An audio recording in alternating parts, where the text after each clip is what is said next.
All right, call this meeting to order. Thank you, everybody, for coming tonight. It's a work session, so it's a little bit different. The only comments tonight, besides our presenters, will be our student rep or reps maybe, and will also be from our HR director. So with that, we always start with the flag salute. So Director DeHart. Pledge allegiance to the flag of the United States of America and to the republic for which it stands, one nation, under God, indivisible, with liberty and justice for all.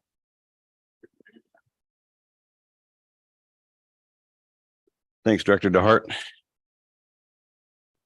First thing up is reviewing the agenda for tonight. Of approval of minutes from our 110 meeting, the consent agenda, which is new hires, board policies, budget calendar. All members of the board have been given all that information way ahead of time. Then we got some fun stuff with Chris Stevens, Jennifer Bailey, Andy Du Bois speaking tonight for principal presentations for Catalyst, Mountain View, and Salem Valley. So again, on time on that, we're not that altogether tight. So, you know, present how you want to. And if I'm sure you guys will, if we go a little longer, that's fine. Board action items, we have an out of district or out of state travel. We have fees and new course stuff that's also in your packet tonight. Principal Iron's here, but we will again just be looking to motion and vote on that. We will have again HR director and student rep comments, and then future agenda items that we'll have for transportation, bond update, student-based health center update, principal presentations. Next time will be Ashley Lee from Joanne Austin and Nicole Love from Edwards. Our next board meeting will be a regular board meeting on February 14th. So with that, our first thing up is the approval of minutes for the 110 meeting. I don't think we have any additions and deletions. Anybody? Everybody good? I do believe in the future agenda items portion of the last meeting, I had requested to add a discussion of a parent's bill of rights. So if we could edit it to note that under the future agenda portion of the minutes.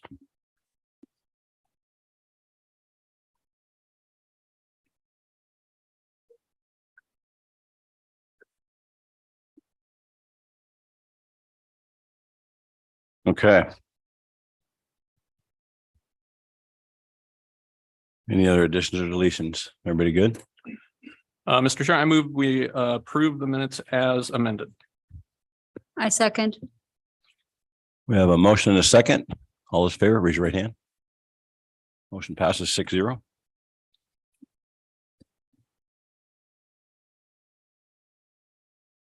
Consent agenda. What I like to read on there is if it affects our personnel. Accept the probationary teacher contract for Amy Jasko, teacher at Maple Rush Elementary School. And also accept a probationary teacher contract for Amber Barnick, teacher at Salem Valley Middle School. Bernarnik, I hope I said that right. And accept a licensed teacher resignation from Kelly Simonson, a teacher at Newbury High School. And there's also the board policies. That's a second reading. And then the budget calendar, which was already presented.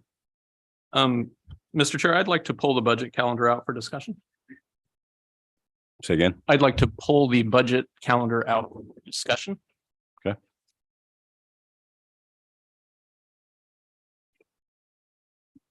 And I move that we approve the consent agenda as amended. Have a second? Second. All those in favor, please raise your right hand. Motion passes 6-0.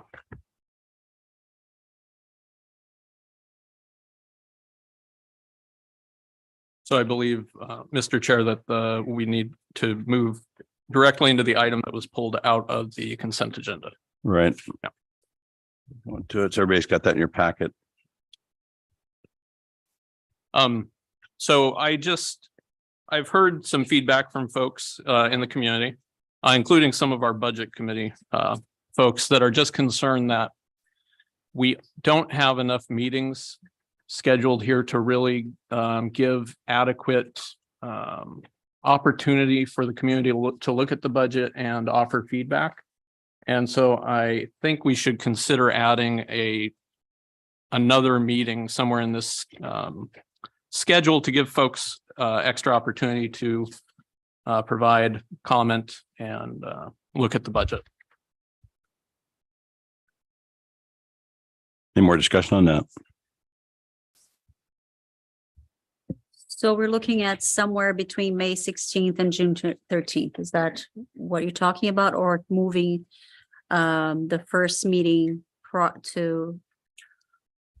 I honestly think that the best thing would probably be to have a mini meeting to maybe introduce the budget. Maybe a couple weeks ahead of the official budget committee meeting where we take public comment from people. I believe we have to hear public comment at both meetings legally. The budget committee meeting and the budget hearing meeting. I think we got into trouble last year, the year before, because we had neglected to do public comment at one of those and had to do an extra meeting to have the opportunity for public comment. So that would be good if we can avoid that. I think it's a great idea to have an additional meeting. I'm just trying to figure out whether we are going to move the May 16th a couple of weeks before and then have the meeting on May 16th and then June 13th, or are we trying to shuffle those dates a little bit more? I'm open to it. I'm all in favor of an additional meeting. I'm just trying to figure out where that will land. And if we need to decide that today, looking at our calendars, or is this something that we can have a rework on the schedule and approve it next week? I'm just, Well, our No. first meeting isn't until April, so I assume there's some wiggle room in terms of time that we have to work with to reconfigure this a little bit. And I know we don't have the official superintendent here, but we have his proxy. So maybe you can help us, Scott. So I appreciate you bringing forward that you've talked to other budget committee members and that you're wanting additional potential meetings. Could we approve the meeting as written, but after the session on the 11th or say on the 16th, if we feel like the budget committee as a whole wants another meeting, so we could say this as needed. So for example, after May 16th, we talk and we're like, we're still not real clear. And so then maybe at that time, we vote to add an additional meeting, say on the 23rd of May as an example. So you could adopt as written, but then at the end of each session, if they're still needing more clarity or if you're needing more time for more meetings, then we could add a meeting at that time. The other thing that you can do, and I don't know how it's been done here in the past, but I've always encouraged budget committee members, board members, if they have questions or if they need clarifications, we're not making decisions outside the session, but we can sit down and we can stick to the facts, and you're perfectly well within your rights. If you're a budget committee member, if you've got a question on page 10, item 18, that you come in and you meet with the budget, the business director or myself as an example. So again, if there's that specific questions that are needed, maybe we can address specifically. And then we would announce at the next meeting what was discussed, because we don't want anybody to think that there are any decisions that are taking place. But some folks operate better if it's just a one-on-one or a two-on-one as opposed to a group setting. So it's something for your consideration. Okay. Bringing what the concern that you raised, I am weary of approving as is without adding, like, hey, let's amend this to add, say, the 23rd as a date, to make sure that we communicate that we do intend to have an additional meeting. I'm just for the purpose of making sure that everybody understands that we want that additional meeting. And we would like to make sure that it happens, as opposed to it may not happen or we may not need it. But I don't know if it would be April 23rd or the 30th, or what would be the best date for that to happen. So legally, when do we have to pass our calendar for the budget process by? This should have been approved last year. Okay. So we're behind the It's- eight ball. I wouldn't say it's as much of a legal issue as it is as a policy issue. And we didn't hit it last year for whatever reason. And so as an example, if you're really wanting another meeting, what if we set May 2nd? You see May 16th on here. What if we set May 16th and scratched out and put the 2nd? And then we have May 16th listed as needed. And so that now gives you an additional meeting. It works for me. That can work for me as long as we have May 16th also here in a as needed.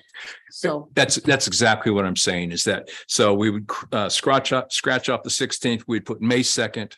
And then we would also have that next date, May 16th as needed.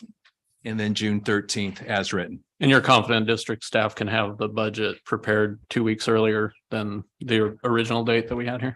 My business director can answer that with confidence. Yes, it will not be an issue to have that done by then. Thank you. Yes. Thank you. I didn't want to overcommit her. That's good. That's good. So I'm comfortable with that. So took notes here that it will be April 11th will be a work session, and then May 2nd will be a budget committee meeting to take the care of the business of electing officers, et cetera. And then May 16th as needed, and then June 13th budget hearing. So do we have to move and vote to amend this calendar here to match those parameters? I think because it was listed under consent agenda item, which is an expedited action item, I would say yes. I would say we've had discussion now on the budget calendar, but to keep it clean as we move down, I would recommend that we add an adjustment to board action items and that we would vote on it at that time, unless there's more discussion that needs. No, that works for me. So May 2nd was the other day. So I move that we amend the Newburgh Public Schools 29J budget calendar for 2023-24 to add an additional meeting, to move the budget committee meeting from May 16th to May 2nd, and to keep the May 16th slot open as an additional meeting as needed. I'll second. And to include the June 13th date as well. Okay. Yes.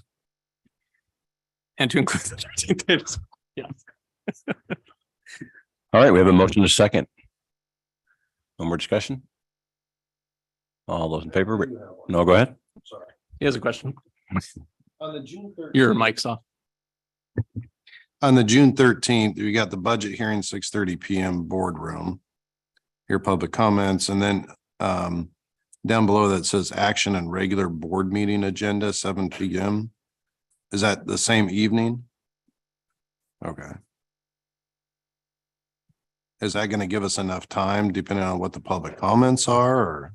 Well, when you consider that we've made the public announcement tonight here in January and we're posting that, and as we get into April, May and June, that's going to give plenty of time for public comment. So it's not like we've just precluded public comment to June 13th for half an hour, because if we receive emails or communications of some sort, while I can't speak for the superintendent, I would anticipate that he would be conveying those messages just like we have in regular board meetings of people that have concerns in regards to the budget and or the process. Yeah, I'm just looking. So April 11th, it says open to the media and public, no discussion on actual budget.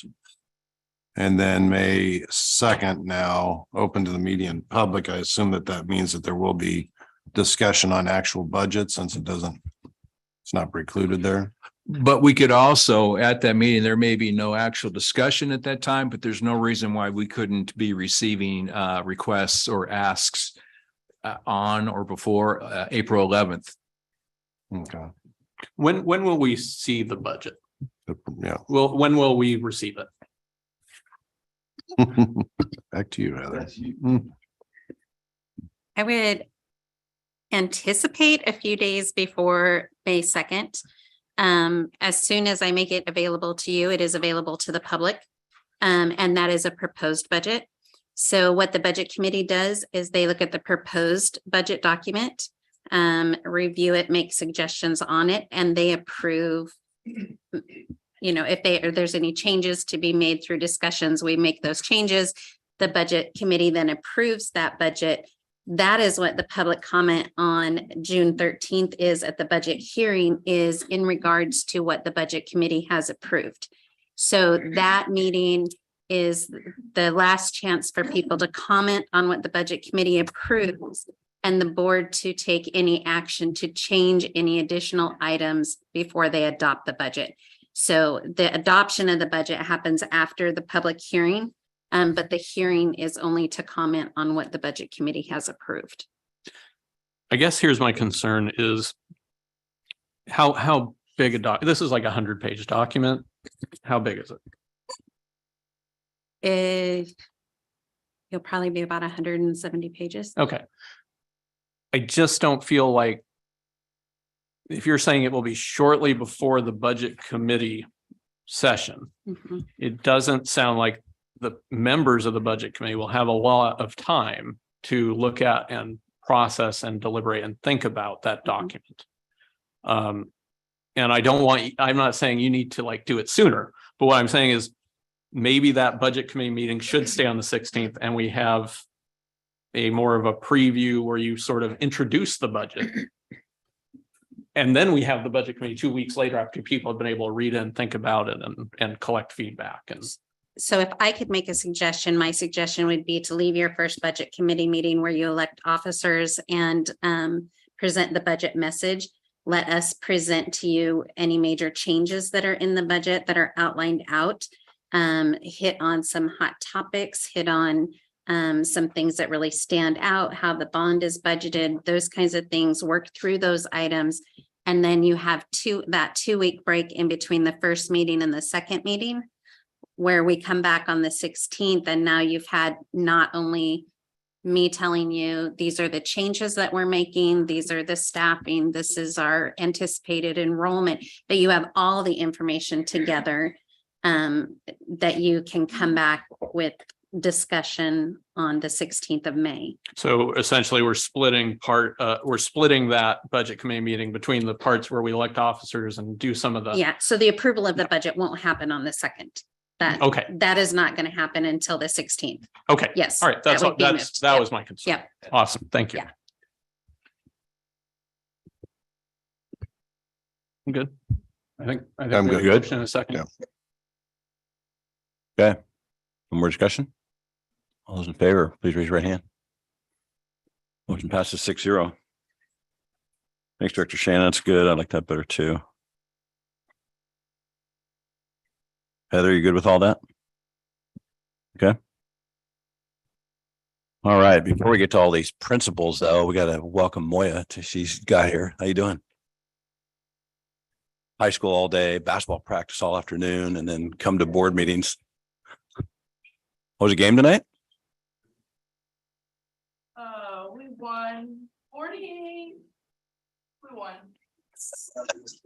Yeah. There we go. We won. All right. So another easy day in your life, right, Moya? So, okay. You guys are doing comments tonight, though. We don't get to talk, but you have to talk. Okay. So after the principal, so or a little later. Well, first up, we've got Chris Stevens. Are you guys going to go separate still? Is that how we're doing this?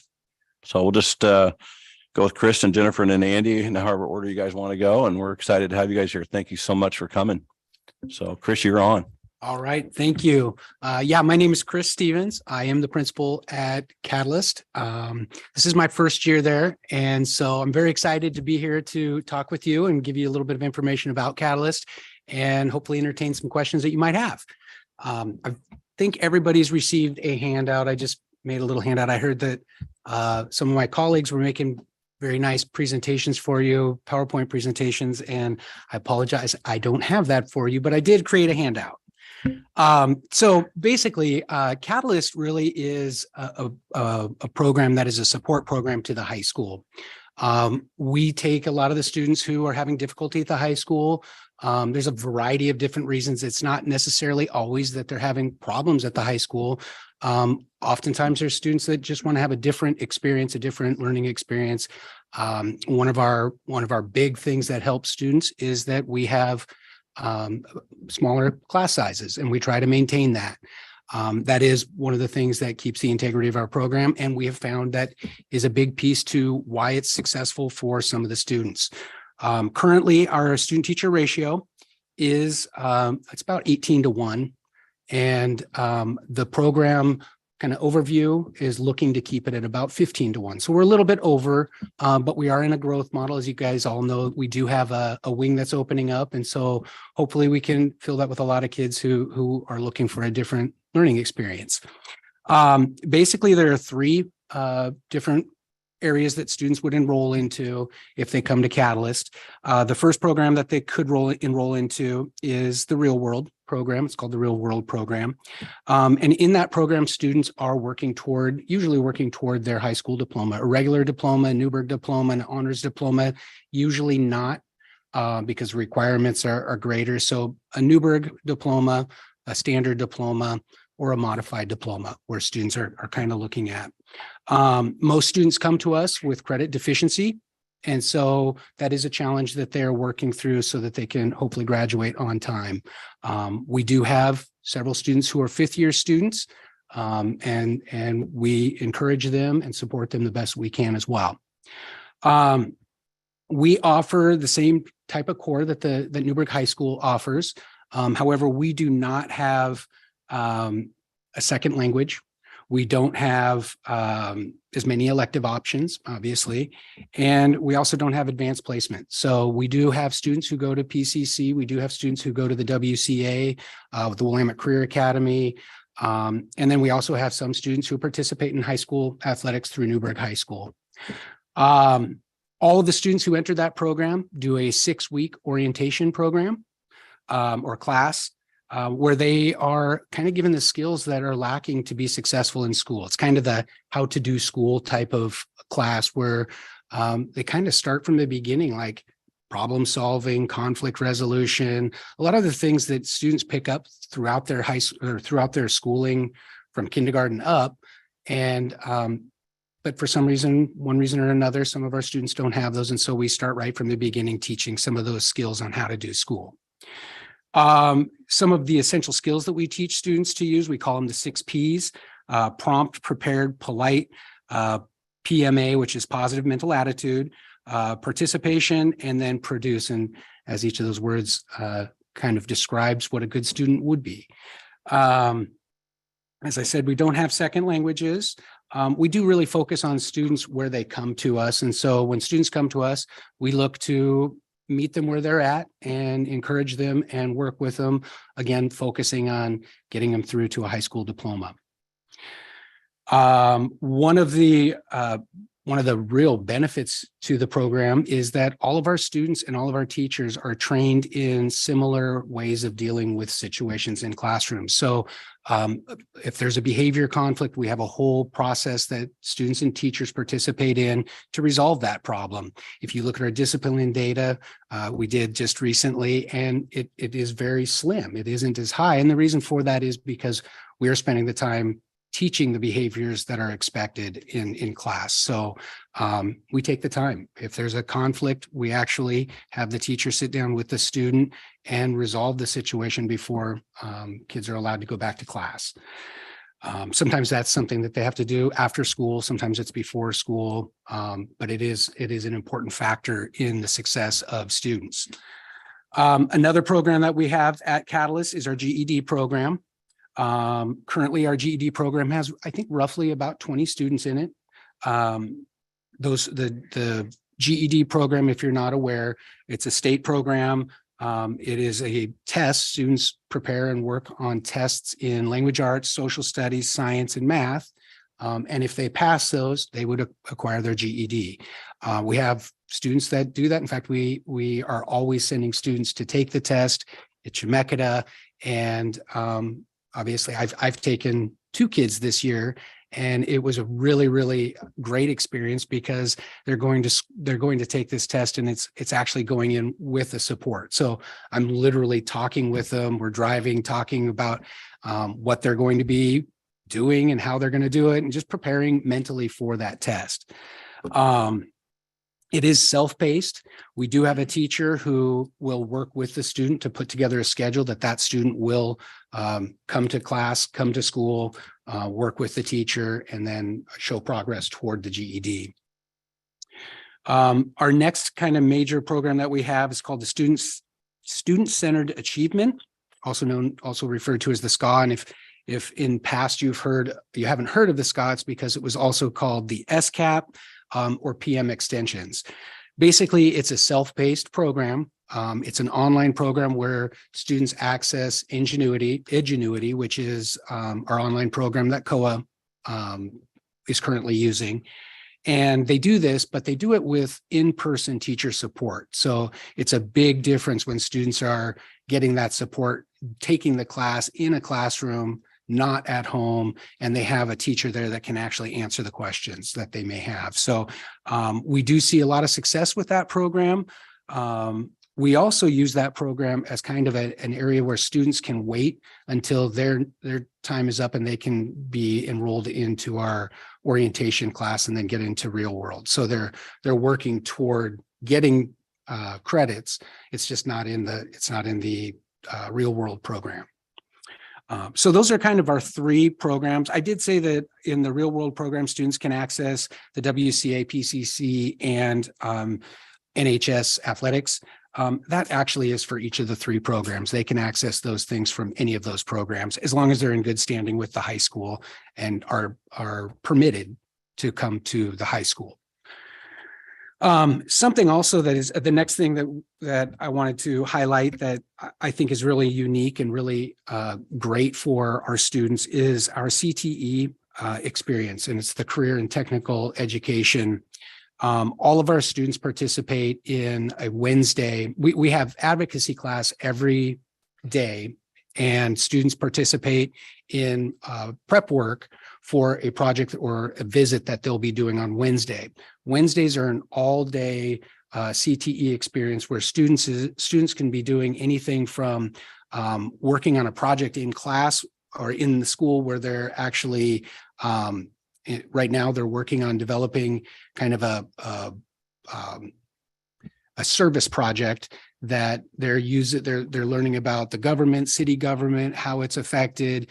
And so it's a whole project, many steps involved. I think it's a 6-week total project, but they also go to a lot of businesses, visit community college, the universities in Oregon. And then we also have students go on Wednesdays to a lot of different work sites and experience different jobs and look for different career options. I listed a whole bunch of the activities that focus on the CTE cluster. I'm not going to read through those, but you can see those are designated by the state as part of the CTE clusters. And they are kind of the guiding purpose of what those Wednesdays and advocacy classes are about. Also, the Oregon Essential Employability Skills are taught, and you can read those also. As you can see, those are all very important attributes of a student's learning experience. The next thing that I wanted to point out and highlight is graduation over the years. And like I said, we are a program that supports the high school. And I was not here, obviously, in 2011 when the program started, but that year when it started, there were 15 graduates that went through the program. I'm not sure exactly what if there was. I don't think COA was involved at that time. I don't think there was a COA program, which is the Chehalem Online Academy. I don't know about GED being included into that. And then our student achievement program, I don't know that was involved with it either. I pointed this out. I brought these numbers in because I wanted to point out that over time, you can see that when we first started, we basically had 15 graduates, which was in support of the high school, which potentially could have been 15 students who wouldn't have graduated from high school.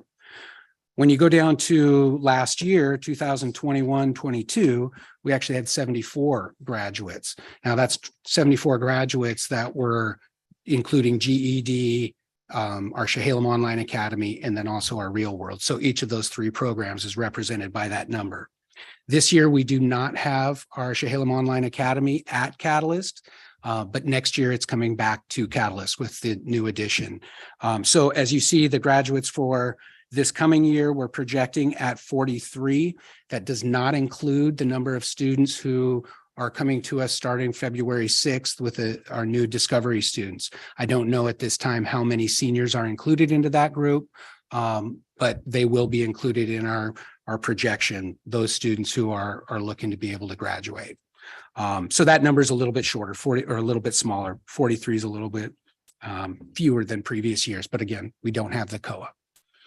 And then you'll also notice I wasn't able to find information about the 2016 to 2019 graduation. I'm assuming that they graduated. I just was unable to find that information. Again, I wanted to just point out that there is a need for this program. Students are accessing this program, and those are students who potentially would not have graduated from Newburgh High School had this program not been available to them. The last thing that I wanted to talk about were some areas of improvement that we have. And obviously I'm new again, and so I'm still learning what those areas are. But a few things that I've noticed, and I've been working closely with Tammy in aligning many of the different procedures and programs that the Newburgh High School has with Catalyst. For example, I wrote down the dual enrollment. We have a different schedule than the high school does. And so we do have some students who participate in Catalyst, but then go to the high school for maybe their electives or music or advanced classes if they're taking advanced classes. And with our schedules being different, it makes it difficult for some of those students to access that. And so as a result, they're actually spending more time sometimes walking to the high school or coming back, and it's just not a clean thing. So we're working at cleaning that up. That is definitely an area that we're trying to improve on. It'll definitely increase educational opportunities for our students. The other thing that I think I've been really trying hard to work at is kind of changing the image of what an alternative school is in Newburgh. Not all of our students are what you think of as alternative students. Not all of our students have problems at school. Some of our students who are really good students, in fact, we have a couple students who would take advanced placement classes or could take advanced placement classes. They just need a different experience. They need a smaller class. They need a little bit more, I don't want to use the term, more of a hands-on approach, more of a one-on-one with teachers. Those smaller class sizes are huge. So that it's a different experience for those kids. I'm working at trying to change, my whole staff and I are trying to change the image of what an alternative school is. This is an opportunity for kids to get an education. It is an opportunity for them to have success. And we're really trying to point that out, work with kids where they're at. Some of the things that we do is we're concentrating on academic rigor. Right now, I'm working with my staff to define what we see rigor as and how are we getting to that point. We also work at holding students at high academic and behavior. We have them hold high academic and behavior expectations. That includes attendance. We do have a pretty rigid attendance policy, and if students aren't participating in school, their schedule is actually removed and they are put back into an online school with teacher support. We also are working at creating good academic habits in general. And then looking for student growth opportunities, including employment, training, and education. So anything that a student needs, we try to focus and help them get to what their needs are. Every single one of our students has a PEP, which is their personalized education plan. We regularly update that as students are progressing through our program. And then, of course, focusing on CTE and transferable skills I believe is essential for student success beyond high school.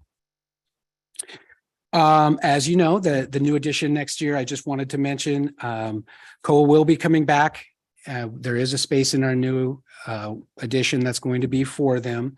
Want to say again that we are looking to increase the number of students enrolled, but with that, to keep the integrity of the program with low student teacher ratio. We'll be asking for some FTE so that we can do that. And then I guess that was my last point, ability to increase enrollment. So that was kind of a lot very quickly, and I'm sure I hope I've provoked some questions. So if you have questions, please. First of all, congratulations on your new position. We're thrilled to have you.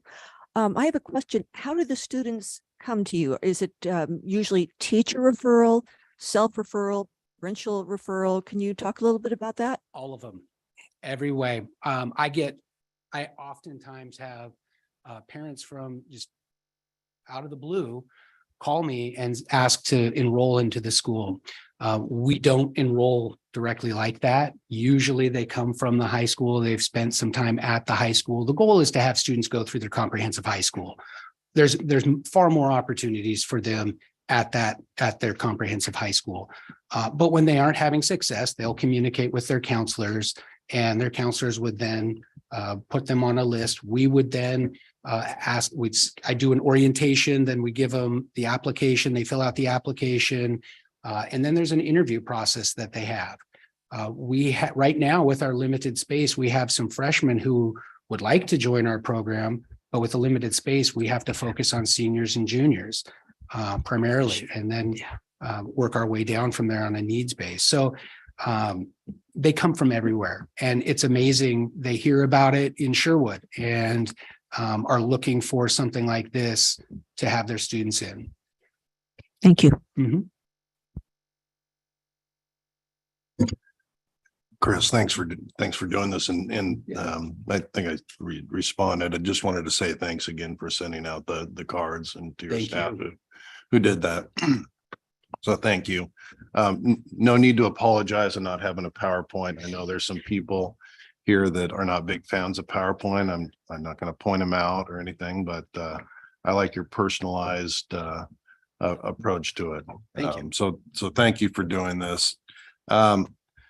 And you probably don't know this, and maybe this will go at Tammy. But can you tell me, I guess, two things? What was the history on Catalyst? It looks like it dates back to 2011. If you know what the history was, what the impetus was, the catalyst for creating that program. And then my second question is, it seems like COA, Online Academy, is separate from Catalyst, but yet you still have one of the three programs or avenues that utilizes the ingenuity that COA uses. And I'm just curious why isn't COA rolled up into Catalyst? Yeah. So those are wonderful questions. The first question is, you're right. I don't know the impetus. Obviously, I think there was a need for students who may not have been successful at the high school. And so I do know that the first principal of Catalyst was Bill Rogers. It was followed by Tim Graham. I don't know the history. I'm sorry that I don't know the history. The second question was, remind me, your second question was? Yeah, I'm just curious, we have COA and then we have Catalyst, but as you kind of walk through the three different avenues that students can take within Catalyst, one of those was being able to do a hybrid, right? Using Ingenuity, which COA uses for their online program, and then in person. And so I'm just curious, why isn't COA just part of the Catalyst program? It's going to be next year. It was last year. I don't know specifically why it wasn't this year. Okay. Yeah. You got any insights into those questions, Tammy? You've been here a little bit longer. I don't have any insight related to how Catalyst started up. In terms of COA, through some staffing cuts and budget reductions last year, COA was, the oversight of COA was moved back to buildings. So elementary COA is currently housed at Ewing Young. Middle school COA is currently housed at Chehalis Valley with Andy. And then it's housed at the high school with me and my colleagues. I think there was a general consensus pretty early on between district staff and building administrators that COA is a model that is best served under one structure. And so that's the reason that it's going to be moving back to Catalyst next year with our support. So, but Edgenuity is a platform that is used, I will say this, is used both for a comprehensive high school, or not high school, a comprehensive school experience, in addition to opportunities for credit recovery. So we use Edgenuity at the high school for credit recovery outside of COA. So that is why I think you're using Edgenuity in some fashion at Catalyst as well. Is that correct? Okay. Does that help? I have a follow-up question on COA, and just so that we can have, because you presented the numbers of graduates, which is great. And we talked about how in 2022 we had 74 graduates, and that includes COA. And we have 43 projected for this year, not including what the students that may be transitioning to Catalyst. Do we have a number on how many students are right now doing COA? I have a pretty good idea. So there's about 30, well, it probably before Christmas, but maybe a month old numbers roughly. I think there's 35 elementary, about 50 middle, and about 60 high school or 70. Okay. And those are all grade levels in the high school. Okay. And do we know a number of seniors?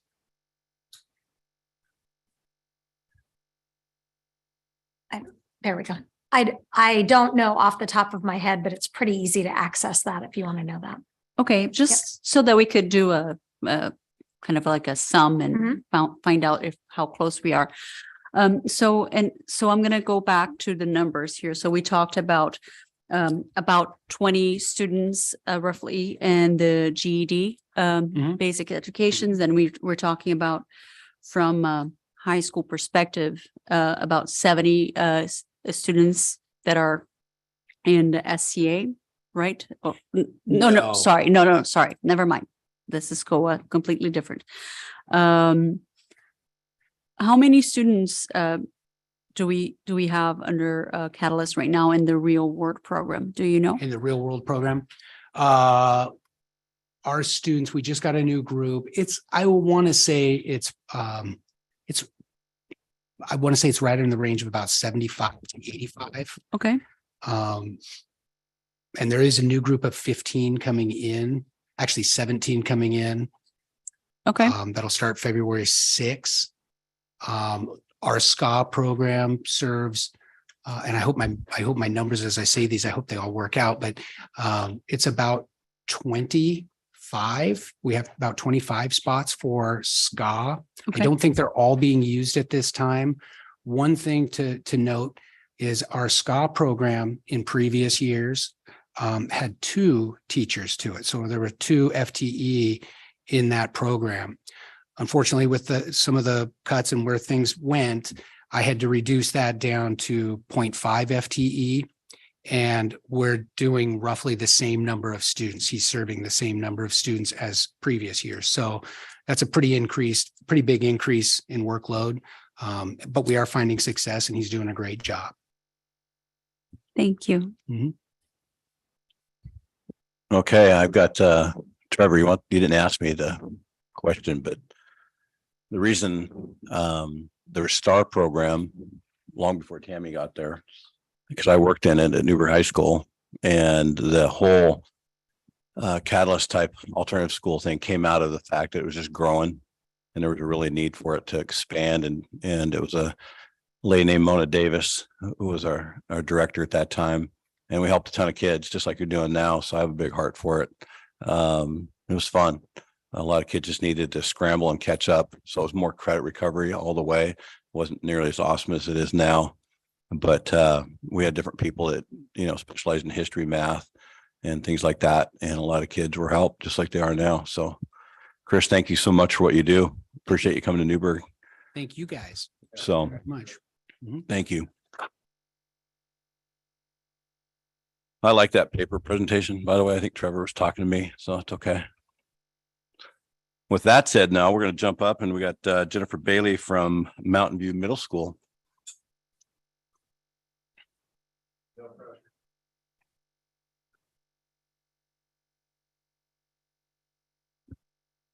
Good evening.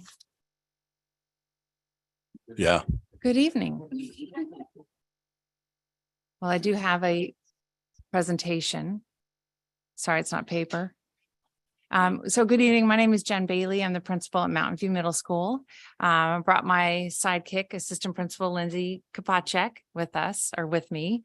But we're just really glad to be here tonight just to give you kind of an overview of the exciting work we're doing at Mountain View and thinking about what our next steps are. But Mountain View is an incredible school.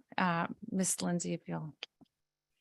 And just quick stats, we're over 500 students. We're really excited about that growth. And at the end of last year, we were about 470 students. So we're hoping to continue to grow. And we have over 50 staff members, 55 staff members, including all of us. But what an incredible team of staff members, teachers, counselors, educational assistants, custodians, everyone, secretaries who come to Mountain View every day because they enjoy working with middle schoolers. And if you ask many people, you enjoy working with middle schoolers, or maybe you don't, right? They have a lot of energy. They're learning a lot. They're making mistakes. They're learning how to be social beings, and they have a lot of freedom and independence. So it takes a really energetic staff to come every day. And that's one of the reasons why I come to school every day in a really good mood, because I'm working alongside incredible adults, and we get to greet over 500 students every day. So I'm going to jump right in, and I don't mind sharing this data in paper form and also answering follow-up questions. But one of the things that we do look at is, this is a data, it's a snapshot in time. When we look at data about how our students are performing, if you look at that top line, and this is how our students performed last spring on our state testing on English language arts, you can look at the green. We had about 50% of our students showing proficiency or mastery in the area of English language arts, and then 50% of our students who are not there yet. So that gives us a lot of really good ideas instructionally and how to work as a staff to think about how do we work with students who have mastered that and students who have not yet mastered those concepts. And we're thinking about speaking, reading, writing, and listening. If you jump down to the third bar, I don't have a pointer there. I won't have Lindsay do that. That's our math spring test, state test scores, and about 34% of our students are showing proficiency and mastery. And so about 66% not there yet. Now this is spring data. It's a moment in time, but it really gave us a nice glimpse in what those important questions are. What do our students know? What don't they know yet? And how are we going to experience or give them experiences to create rigor? And also think about supporting students not there yet at their concept. And then the first and third bar, second and fourth bar, are just around our current iReady fall data. It's our diagnostic testing that we do in the fall and winter and spring to see how students are performing at that moment in time. The fall data, you can see we have pockets of students in the green that are performing at proficiency or mastery, and then other students who are 1 or 2 grade levels below. We like to use this data gingerly. It was fall data, and most of our students had not yet gone through all the content area, the concepts. That information had not been taught. They haven't been able to practice or show mastery. And so currently, I think at both middle schools, we are doing our winter diagnostic. And so we want to be able to compare these numbers and see how kids are performing, and also celebrate how hard they're working. And so with that data, naturally the questions are, what are our next steps for growth?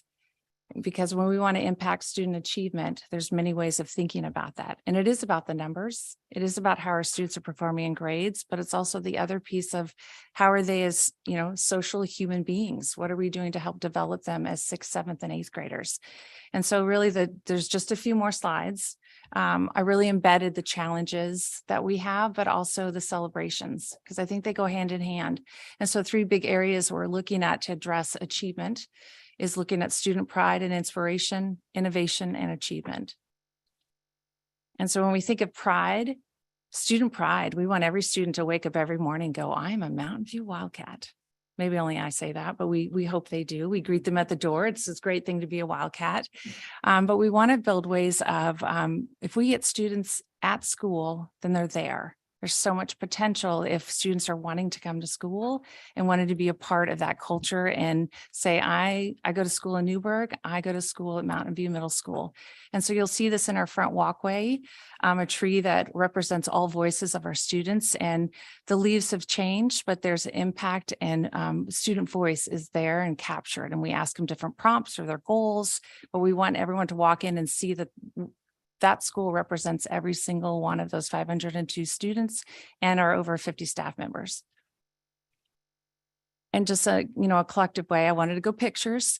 That top left picture is just other ways of building student pride. So our student of the month assemblies. So we're recognizing students for different character traits. You can see they're really happy. They're smiling. The other picture of Spirit Days. So why not bring a little tyke to bring, it was anything but a backpack day. So we had a lot of school spirit. I mean, when you look at that, students showed up and they had everything but a backpack. It was challenging and fun. And then just one of the photos of students as community members at a football game at the high school. And so within that student pride and inspiration, we're really trying to, as I keep mentioning, build student voice. Are they being heard? Are they helping guide the work? I mean, they're the ones that are coming to school every day to learn and interact. And our student leadership groups, we have many forums, but they work on weekly announcements. They're creating lunch opportunities like bingo, working on the Wildcat Exchange. We have an elective Wildcat Pride who are working on our mixers and just ways of bringing in kids and finding relationships and connections and having fun at school.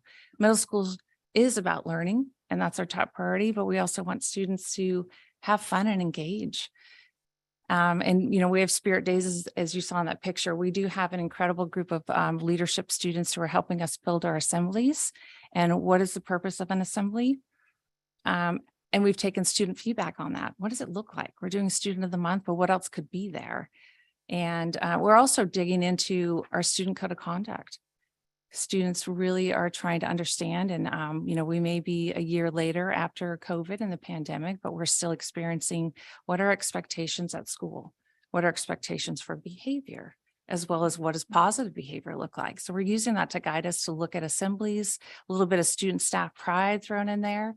And then just recently we did kind of crafted after the superintendent's council at the high school. We kind of twisted Dr. Phillips' arm, and he came to school about a month ago and met with 12 amazing students, a diverse group of students who were there. And Dr. Phillips and I sat there and asked them questions about how are things going at Mountain View? What's going well? What would you like to change? What are you hearing about? At first they were really quiet, but we fed them some pizza and then they started chatting. But we're just really getting a lot of impact. We want students to know we're listening to them, and we're going to move forward and have them part of that inspiration and how we view ourselves. More fun times, opportunities. So we often think about providing rigor for students, but also that connection and that engagement. So whether it's chess club, jazz band, or even a really fun zombie project from our art teacher, those are just some examples of how kids are engaging. And we want all students to, we're going to go to the next one, sorry there. Whether, when we're thinking about rigor, whether it's during the school day or after the school day, how do we get kids connected? And so we're always thinking about opportunities for students. So within the context of the day, we have jazz band, Wildcat Pride, electives like intramurals, art. We just recently had some guest speakers in. That was really powerful. We had a Holocaust survivor on Monday speak with our 8th graders.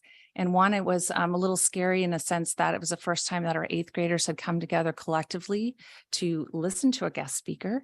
And it was over an hour and they intently sat there. I was so proud of them for over an hour, showing respect, listening to someone's story and narrative and gaining more skills of empathy and asking really solid questions. So what an opportunity to connect with someone they may not have already, but to think about history and think about perspectives in a different way. We're also, we have STEM, culinary class. It's been really exciting to have that new addition in our school.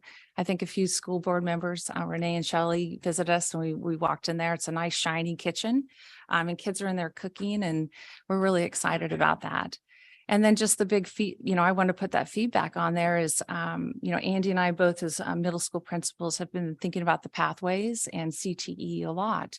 And part of our feedback from Mountain View Middle School students is when we asked them that question with Dr. Phillips of what else would you like at school? What would make it better? And students started saying, and I listed a few there for you, but we want maker spaces. We would like gardening, wood shop. Let's work on engines, graphic design, world language. Someone even said personal finance. A seventh grader said, I want to learn how to write checks. And so I had to write that one down. And even astronomy, how fantastic would it be in our school setting to learn about the stars and the planets? So kids are really asking for things that keep them engaged, and sometimes scheduling or staffing impact that ability for us to offer that to them. But we're working collectively with the middle school and the high school to think about how we connect and bridge that 612 CTE idea. We truly want to be college and career ready. And so it takes a lot to engage a middle schooler and get them to come to school every day and going to math, going to, ELA or humanities and all those things. But they also want that lightness in their day of what are they connecting with? So if it isn't jazz band or intramurals, how are we pulling them into the day in middle school, during the day or after school with enrichment or other opportunities for them? And then lastly, thinking about that, the big word of achievement.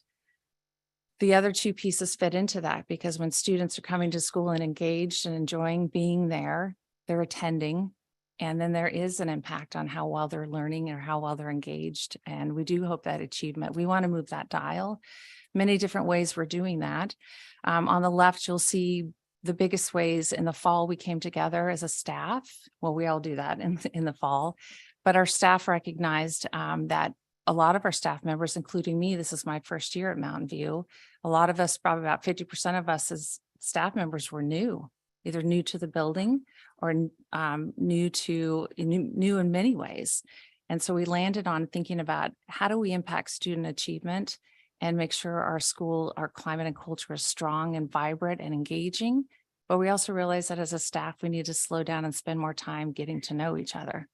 When you have over 50 staff members in a large 2-story building with scheduling and different preps, you don't always interact. So we made this promise and this idea of every time we come together on Wednesday mornings, our principal-led PD, we're going to spend half of that building relationships with each other, doing some laughing. And I tell you, it's the strongest thing, the biggest impact, I believe, for students who are still trying to make connections, to see our staff members truly engage with each other, standing in the hallway, talking, laughing, building relationships, showing and modeling what it means to connect. And so we're spending time on that. We know it's valuable. And when you know your staff member, if we teach next to each other in the classroom, we should know each other. So we're super focusing on that. Our staff members spend time Wednesday mornings in their professional learning groups, looking at data, thinking about instruction, making goals and cycling back on how do we impact student achievement, but also speaking about students in general of how can we do things differently or better. And that's how when we had our guest speakers related to the theme of the Holocaust, that came from our humanities group. And this wondering about its content standard related, but how do we bring something so powerful to our students? And that came from about 8 teachers in their PLC, thinking through that process and creating that opportunity. All grade levels, 6th, 7th, and 8th grade teachers created grade level goals, looking at statewide data, iReady data, and also attendance. And so it's very powerful to have 15 teachers sit together and say, okay, here's our data. What are we going to do to move that dial and grow achievement for students, grow relationships for students? It's not an easy answer. It takes a lot of work to come back to it. Our school, like many schools, we are slowing down and looking at grading practices. So we always have something, a process, a formalized plan in place of summative, informative. But if our grading practices are impacting students, let's say a student has 2 Ds and all A's, the Ds can impact their ability to want to come to class or want to come to school. Grades impact attendance. So we're slowing down as a staff and thinking about that collectively. We also have our ELA adoption this year. Most schools do. We want to do that with Fidelity. So now 6th, 7th, and 8th grade working with Amplify creates that connection with K-5, who also have that curriculum. And then we have all of our groups. There's many listed there, but we're coming together often, teachers, administration, counselors, to talk about kids and to work with them. We do know, and we often say it, one adult makes the difference. So Miss Kay and I talk to kids all the time, and we're, might be debriefing something. And we ask them, who's your trusted adult? Who can you go to? So we're thinking collectively as a staff of who's their person, who's their adult. And if you have that relationship, that student, whether they want to come to school or not, they want to come and see that adult and talk to them and tell them about their night, or they didn't get breakfast, or we need kids to be connected to everyone, or at least one. And we strongly believe in relationships. It's the best part of my day of not necessarily lunch duty, but being out in the hallways and greeting kids and saying hello to them and making sure they know that we know their story. We know the name of their cat. We know the name of their mom, what sports they're interacting with or participating in. Those are huge. And just the last pieces are, we cannot be more thankful for our parent group that not only do they meet monthly to talk about how to support staff and students, but they are right there with us to help us with next steps, whether it's a zany idea we have, but also just to promote how great Mountain View is. And they help support and communicate out there what we're doing. And we really collectively appreciate working with them. And that last piece that we're continuing to improve and get better on, and I believe we do well, is just partnering with our parents. So how do we do that? How do we communicate? For some of our 6th grade parents who this is the first time for their child in middle school, how do you go from one teacher to 8 teachers? What does that communication look like? How do we do it thoughtfully? And all of those pieces, we have conferences in the fall, conferences coming up in March, but we want to make sure that our parents know that they are part of that team. So those are the things that we're working on.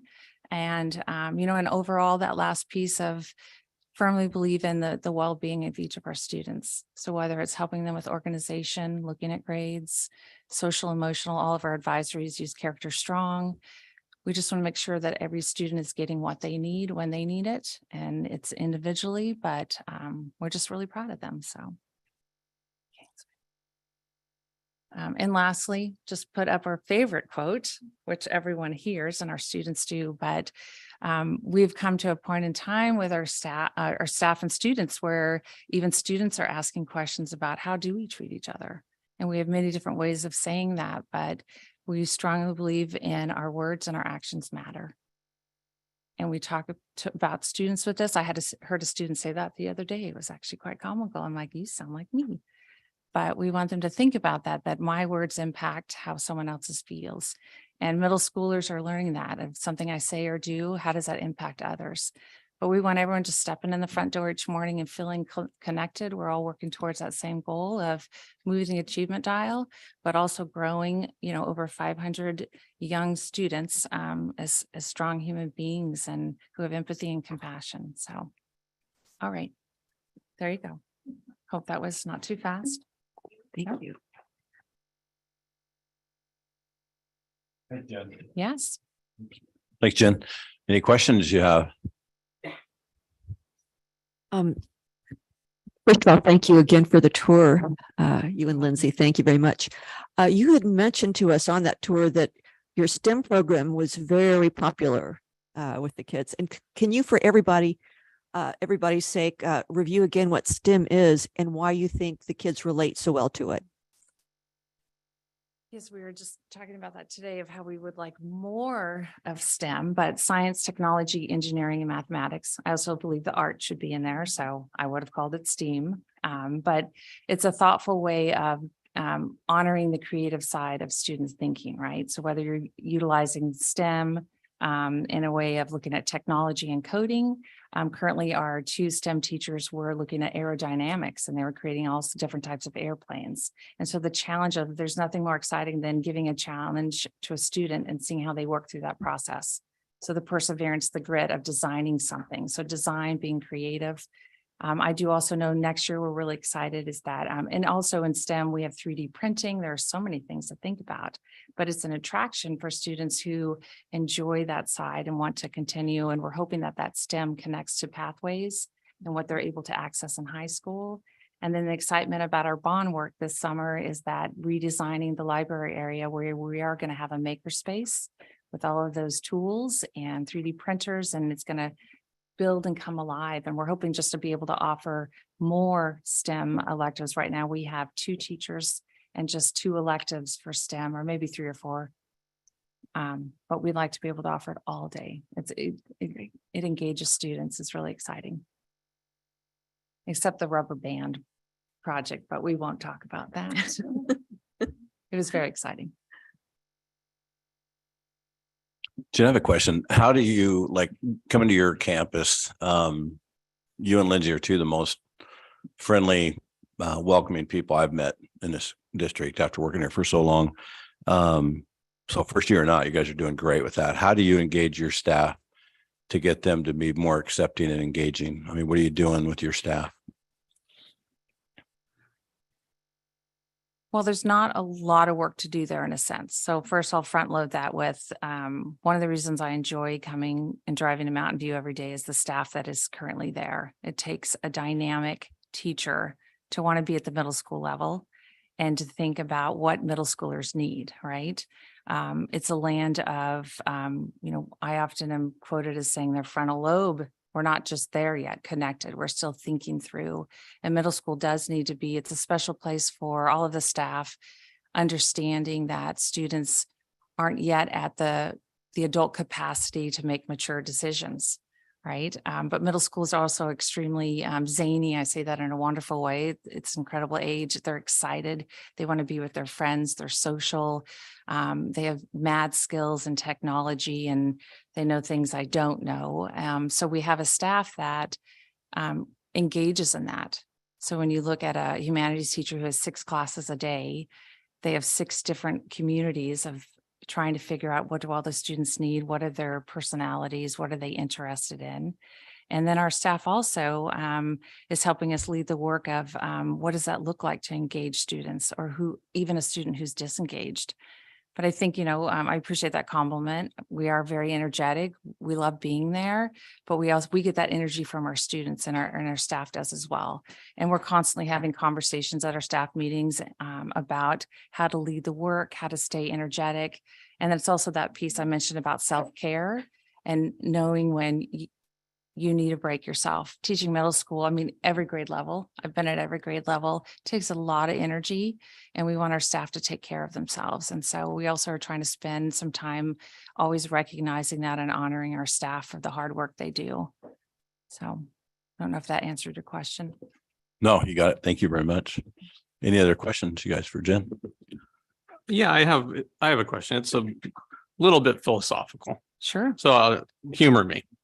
Our actions and our words matter. And you spoke about how important it is that we realize that's true, and that we can affect people, and that our words can have a negative effect on people. And I'm curious how you balance that against the necessity of, when you're learning new things, when you're thinking things, of enduring the risk of being offensive and dangerous, because that's sort of a necessity for free thought, right? You might run into an idea that offends someone if you're thinking. And so how do you balance the desire for students to have free inquiry and explore new ideas against the danger of potentially offending someone? Mm-hmm. That is a philosophical question, a deep question. I think the biggest factor there is you have to have a place that feels safe for students. We want students to be able to come, whether it's a specific teacher or specific content area, or even in the lunchroom, and be able to share opinions and have conversations. And we've been having some really, I was thinking about a lesson today that one of our humanities teachers was having and help guiding, thinking about the Holocaust, thinking about the conditions and all those things, and developmentally appropriate, of course. But students were able to ask some questions. They were able to step outside their comfort zone, but it's because of that classroom community that they trust that teacher so much that they're willing to put it out there. It's also, I think there's a layer of how adults model this, because if we truly don't believe that, then we're not going to have a culture of, we want students to make mistakes and ask questions. And adults aren't the experts, but we can certainly help students in whether it's a restorative conversation or just a classroom conversation about thinking, right? We honor everyone's values and beliefs, but we do want to make sure that there are parameters to our conversations, and we want to make sure school is a safe place to be, and that they can have those conversations. And then, I mentioned the student code of conduct. There are just some conversations or areas of conversation where we want to guide them. When we think of, I don't know if you can recall being a 6th, 7th, or 8th grader. I don't want to, but it is about taking risks. And so if you look at 502 students, how many of them are willing to take a risk, even just raising their hand and giving I think this is the answer to math. And so we're it looks different on many layers, but this week has provided us with our guest speakers that opportunity to take some risks, but it has to be done delicately, and they need to know the adult around them is going to help shape that and honor their thinking, and then, move forward and think, how do we think collectively? Because you have 502 different opinions, 502 students. So. Thank you. I appreciate that answer. I have one more question that's less philosophical. Excellent. Can you speak to the disciplinary situation at Mountain View? Currently, that has been a problem in the past before you arrived in the position. And I was wondering if you could speak about that. Sure. Well, I can't speak to the past, but I would tell you, knowing what I know about Mountain View, it feels it's a middle school. So when you think about the amount of students that are coming together, well, I will back up too. So our current 6th graders, if we think of their experience, they were in school in person in 5th grade. They were not 4th grade. They were not half of 3rd grade. And so when you think of the experience of 6th graders stepping into not only a new building, but just one, whatever that collective experience was for them the previous year in 5th grade in person, it's a whole different world, right? And so there is I think there's a skill, it's not magical, but there's an ability we have to think. That's why our student code of conduct is there, because we have about 186 graders, 147th graders, about 138th graders. And to have all of these different students come together, also 5th graders came from 3 feeder schools, and we all show up and we're going to do this magically. It takes some time and skill. When I think about discipline, I would tell you that just even last week, I was talking to Ms. Kopacek about this, we have pretty fantastic students at Mountain View. They're kind, they're caring, they're thinking about and learning how to build skills of empathy and compassion. And they understand that everyone has a different point of view.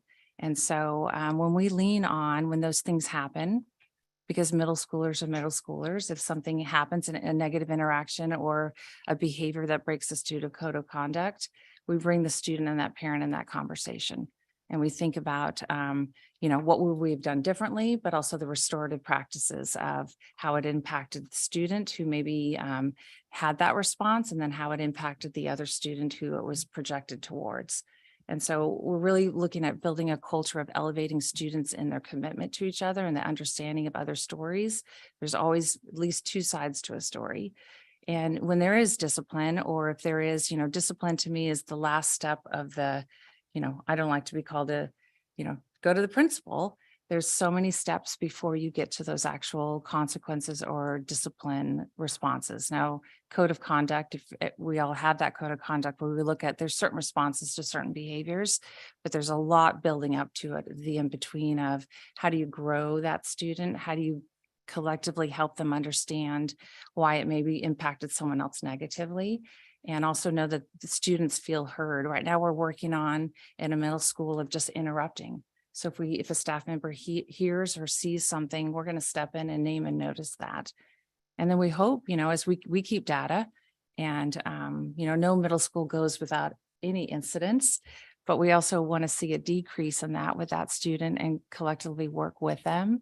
And I feel really positive about Mountain View Middle School.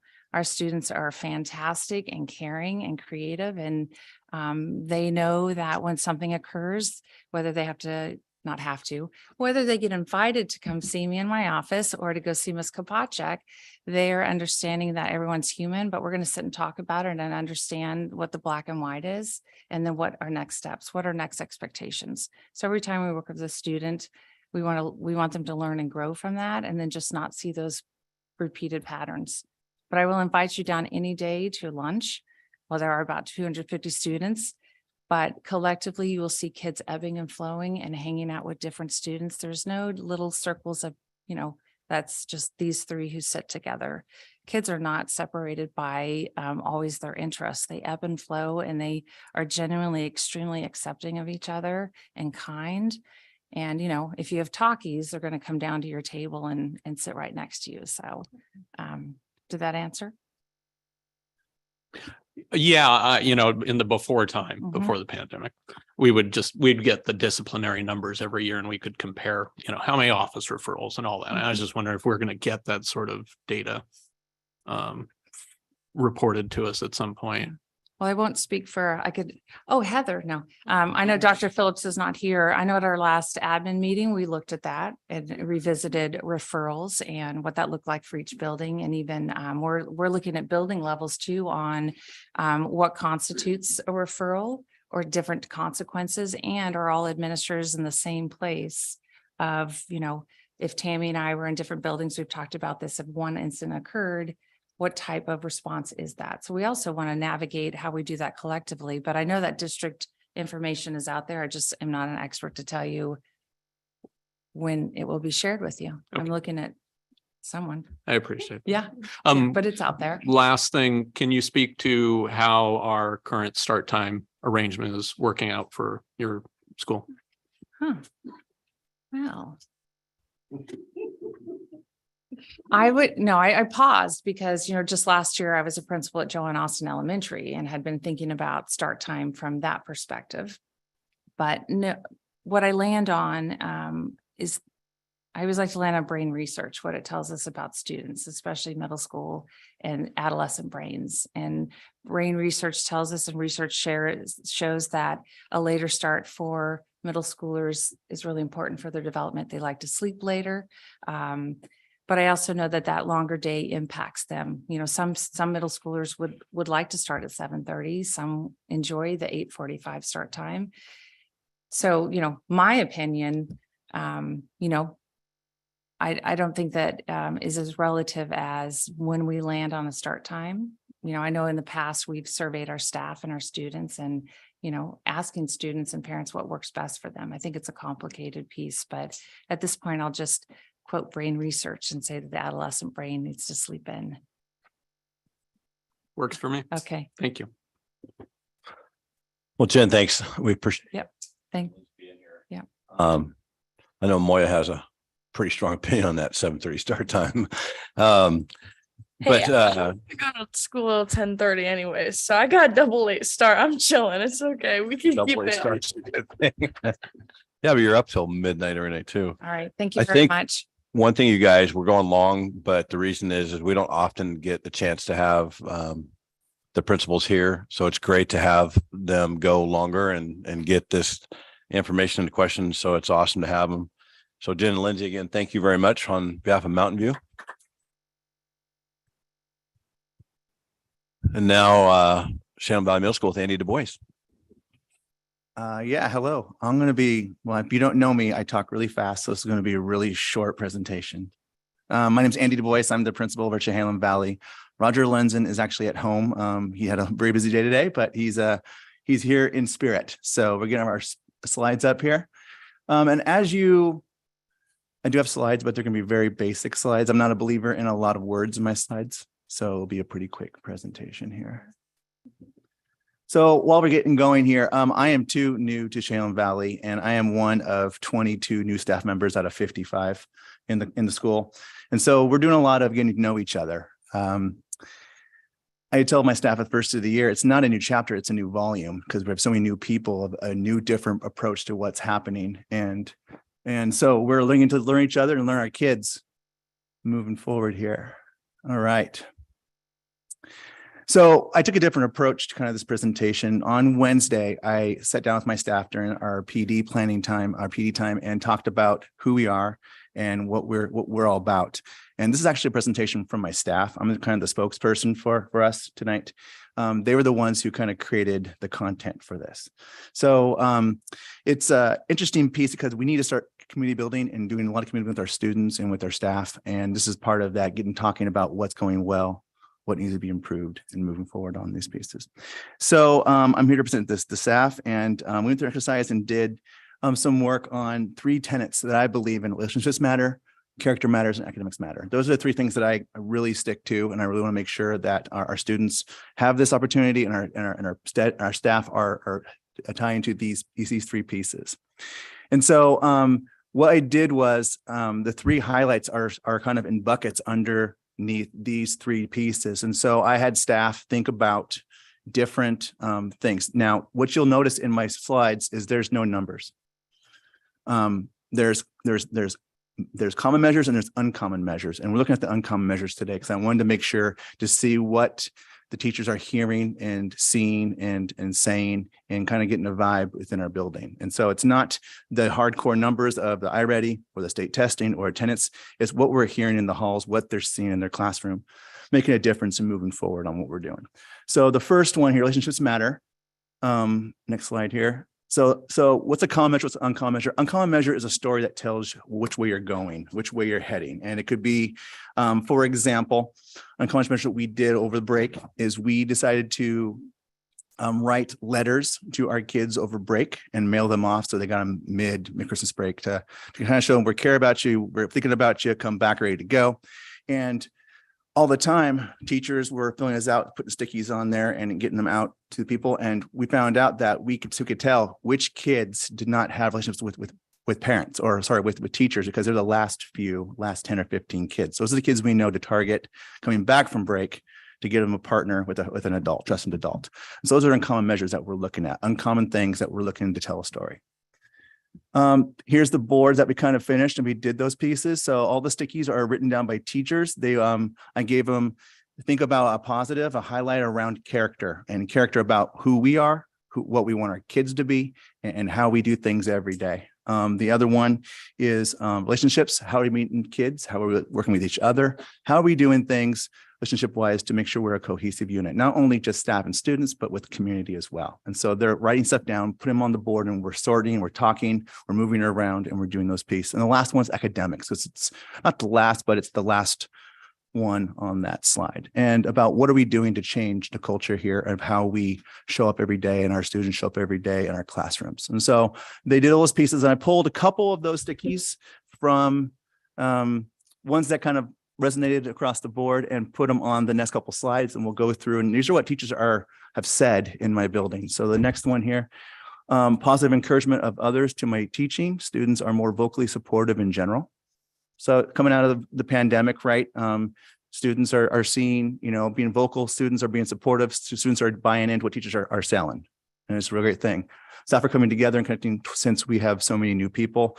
That's been a big focus for me, is getting people out and about and getting them to talk, because the more you can talk, the more cohesive you can be.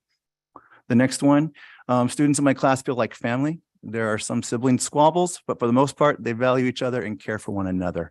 And that's big in a middle school, is you're creating that family dynamic in your classes. And now it's not always the case in middle school. There's always those sibling squabbles, but the fact that kids are coming together and teachers are saying that their kids are coming together and help each other out and talking to each other and being mindful of each other and how to support each other is very, very, very, feels really good to me in the middle school moving forward on those pieces. And then last but not least, in this one, students from last year are coming back to say thank you. And so they saw the hard work teachers put in last year with our students. They see those pieces and they're coming back and saying hi, which means that our teachers last year did a good job of building connections with those students. And so it's buying into those, what we're doing. So kids are showing up because they know we care about them. The next bucket was character matters. So everything we do, how do we get our students ready for high school and post-secondary world? What skills do they need? And also, how do they show up every day in our building character, right? So students are showing respect to teachers by classrooms by following directions, put away cell phones. We have very few cell phone issues in my building because teachers are adhering to it and students are following directions. And we're getting more of our kids because the phones are off. It's been great and kids are buying into it. They see the value of those. Students defending classroom norms to the other students without teacher intervention. This is one blew my mind because you don't see this in a middle school very often. You don't see students feel comfortable enough to stand up to a student and say, that's not okay. This is what the rule is in the building. And so students are feeling comfortable in their own skin to be able to, and not be worried about getting picked on or shamed that are saying something. They're doing the right thing and they're holding each other accountable in our middle school. Next one. More students than ever are staying for help each other and promoting positivity and tolerance. So they're staying after, help each other out in clubs. They're staying after, help each other in homework, and they're working together to make sure all are successful. And then students are sensitive to other students who may need additional attention or special needs. Great story about, we had sixth grade rising come in August, and we had a student who was a little late. A student's in a chair. And parent was really worried about what they could and couldn't do in all the activities and move from station to station. We did, rock painting, and we did some movement stuff in the gym and locker combinations and so on. And when that student walked in, all of his friends flocked around him and welcomed him in and helped him through the locker and helped him through every piece and really helped assist to him to have a good experience. So our kids are really great about helping others and who may need more help and being very tolerant and very appreciative and helpful on those kids. And then academics, the highest participation rate. So one teacher said, and this is great, the highest participation rate in class activities that I can remember. And so they're actually in class, engaging, doing the work, trying new things, and being focused on the learning, and then increased willingness to try and push through difficulty. And that's one thing that I think a lot of, I'm going to date myself. I feel like that my generation did a lot better than the kids nowadays. And so to see the grit that kids are doing and really trying to push through hard pieces rather than just giving up, they're doing that, and they're actually trying stuff that they haven't done before. One of the teachers classroom door says, I'm going to get it wrong. The first thing to being great is to suck, because you have to be bad at something to get good at something, really get good at something. And so if you suck at it, you're going to get better. It's the first thing is to suck, but you're going to get really good at it moving down the line. So keep at it, keep trying. And then the last one, kids are coming in for private conversations with teachers to advocate for themselves, to ask how increase grades. These are all from my teachers. So they're like high-fiving when they hear this stuff, because this is like what we want to see from our kids. And then a student who used to skip class is now asking peers why they complain about going to school, because school is where you learn, and why wouldn't you want to learn? That was a quote that someone heard in the class and kind of chuckled in that piece. So even the kids who have struggled in the past are buying into what we're doing. There's no magic pill, it's just we care about them and we want them to do the best, and they see us really trying our best for them, and they're appreciative of that. And the next slide here is the improvements. So very, very similar to what Jen was saying and to what Chris was saying. We have some systems to figure out still on our building. We're going to try to decrease tardies and students in the hall. Sometimes come back from COVID, it's hard to sit in a 40-minute class the entire time and really dial it in. And so we're trying to work on that stamina on our kids. More hands-on CTE classes. So we really want to get our shop really dialed in this next year, as well as our makerspace to dial into, to extend those pathways for CTEs so that the middle schools can then bridge into the high school, who then go into the workforce on those kids who really have a passion for that work. We have a shop down in Chehalis Valley, and right now it's being used by our middle school and our high school at this point. And we're looking forward to having that full time and really doing some great things there, as well as doing other things. For example, moving our yearbook to maybe a media design class that does a yearbook, as part of their products, but doing some pieces that are more geared for the CTE, more hands-on approach moving forward in that piece. And then more student-led advisory opportunities. I'm a big fan of student leadership, trying to get kids involved and engaged in everything we do. And so we're really looking at how to rework advisory in general to make sure it's the optimum it can be for our kids to get the most out of it. And so that's something Jen and I are working on together. One thing about the middle schools I appreciate is Jen and I come from different worlds. She comes from grade school. I come from high school. We have different perspectives coming to the middle school to really see how to make it the best possible. And one thing we want to do is align both schools to have the same experience as much as possible. So aligning schedules, aligning advisory opportunities, doing a lot of different things where our students can have the same experiences before they go to the high school. And then more opportunities to bring families in to celebrate accomplishments. One thing we want to do is tell our story. We're doing great things at CV. We need to celebrate that. We need to have more communication with our families to make sure they see it and make sure the opportunity to also voice their concerns when they have concerns. And everything that happens, we try to bring them in and hear them out and see what we can best support them and their students moving forward. So those are the improvement pieces.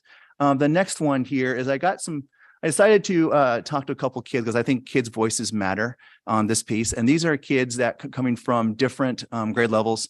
We're not going to show Drayden because I didn't get Drayden's permission from his parents. So we'll show Cora and Addie. So Cora's sixth grader, brand new to us from, I believe, Dundee, I believe. So if we can get it and maybe you can hear it. I don't know if we can hear it or not.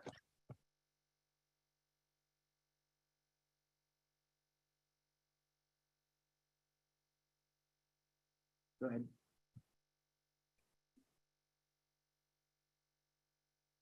All right. What's your name? My name's Courtney. Great. I'm in sixth grade. It's your first year here. That's great.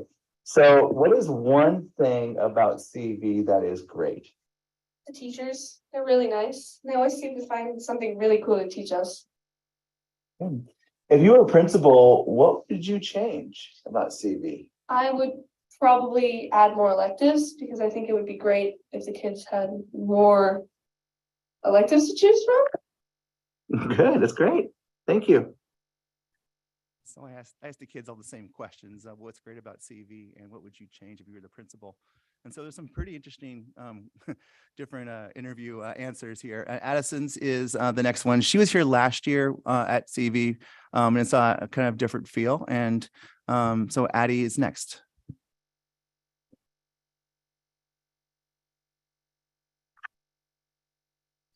All right. Hi. Hi, What is your name?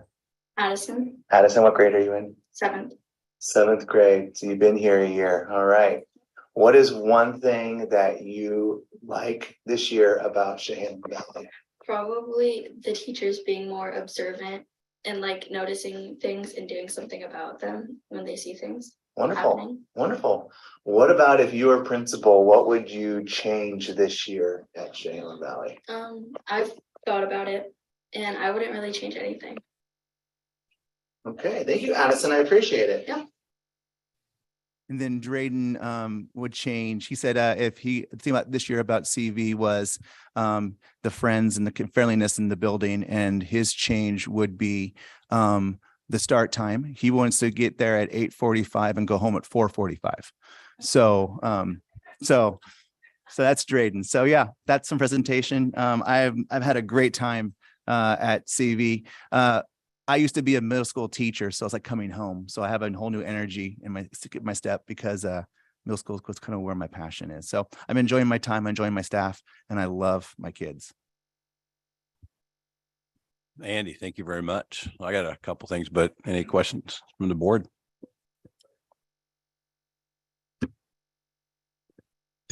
Hey, thanks. Thanks for coming and presenting, Andy. Appreciate that. Hey, I'm just curious, you had the boards up there with the three things, and one of them was character. I couldn't tell. You had some sticky notes up there. Were those from students or what were those exactly? So when we went through our highlights for character, teachers would then think about giving a minute or two to put as many down as possible on their table and write as many, and then go talk about them and then put them up on the wall. And then they would look at them, and then we'd take them and then put them into themes or into buckets, if you will, because there's a lot of things that are very similar. And so they would do that and talk about that and kind of distill kind of information more than once. So yeah, Mhm. they're all from teachers.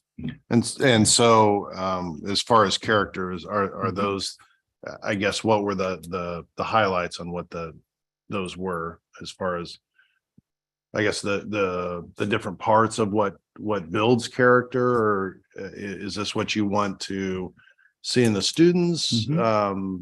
The employees, what was the purpose, I guess? Where are you going with that? And Yeah. So one thing that students, I feel, really need to be successful in life is to have a character and a moral compass, if you will, to really drive what they do. And we have lessons in our advisory around being a bystander versus an upstander, and trying to understand different perspectives and different ways of doing things. And so it's actually, a character measure is really great. It's a broad piece because teachers were putting down stuff around character as we're role models, as teachers to students, and students to students, and students to teachers. And so it was very, very, very vague. But what I want to do is I want to prioritize the learning and making sure that students are being the best self they can be, and to grow into that as they get older. yeah.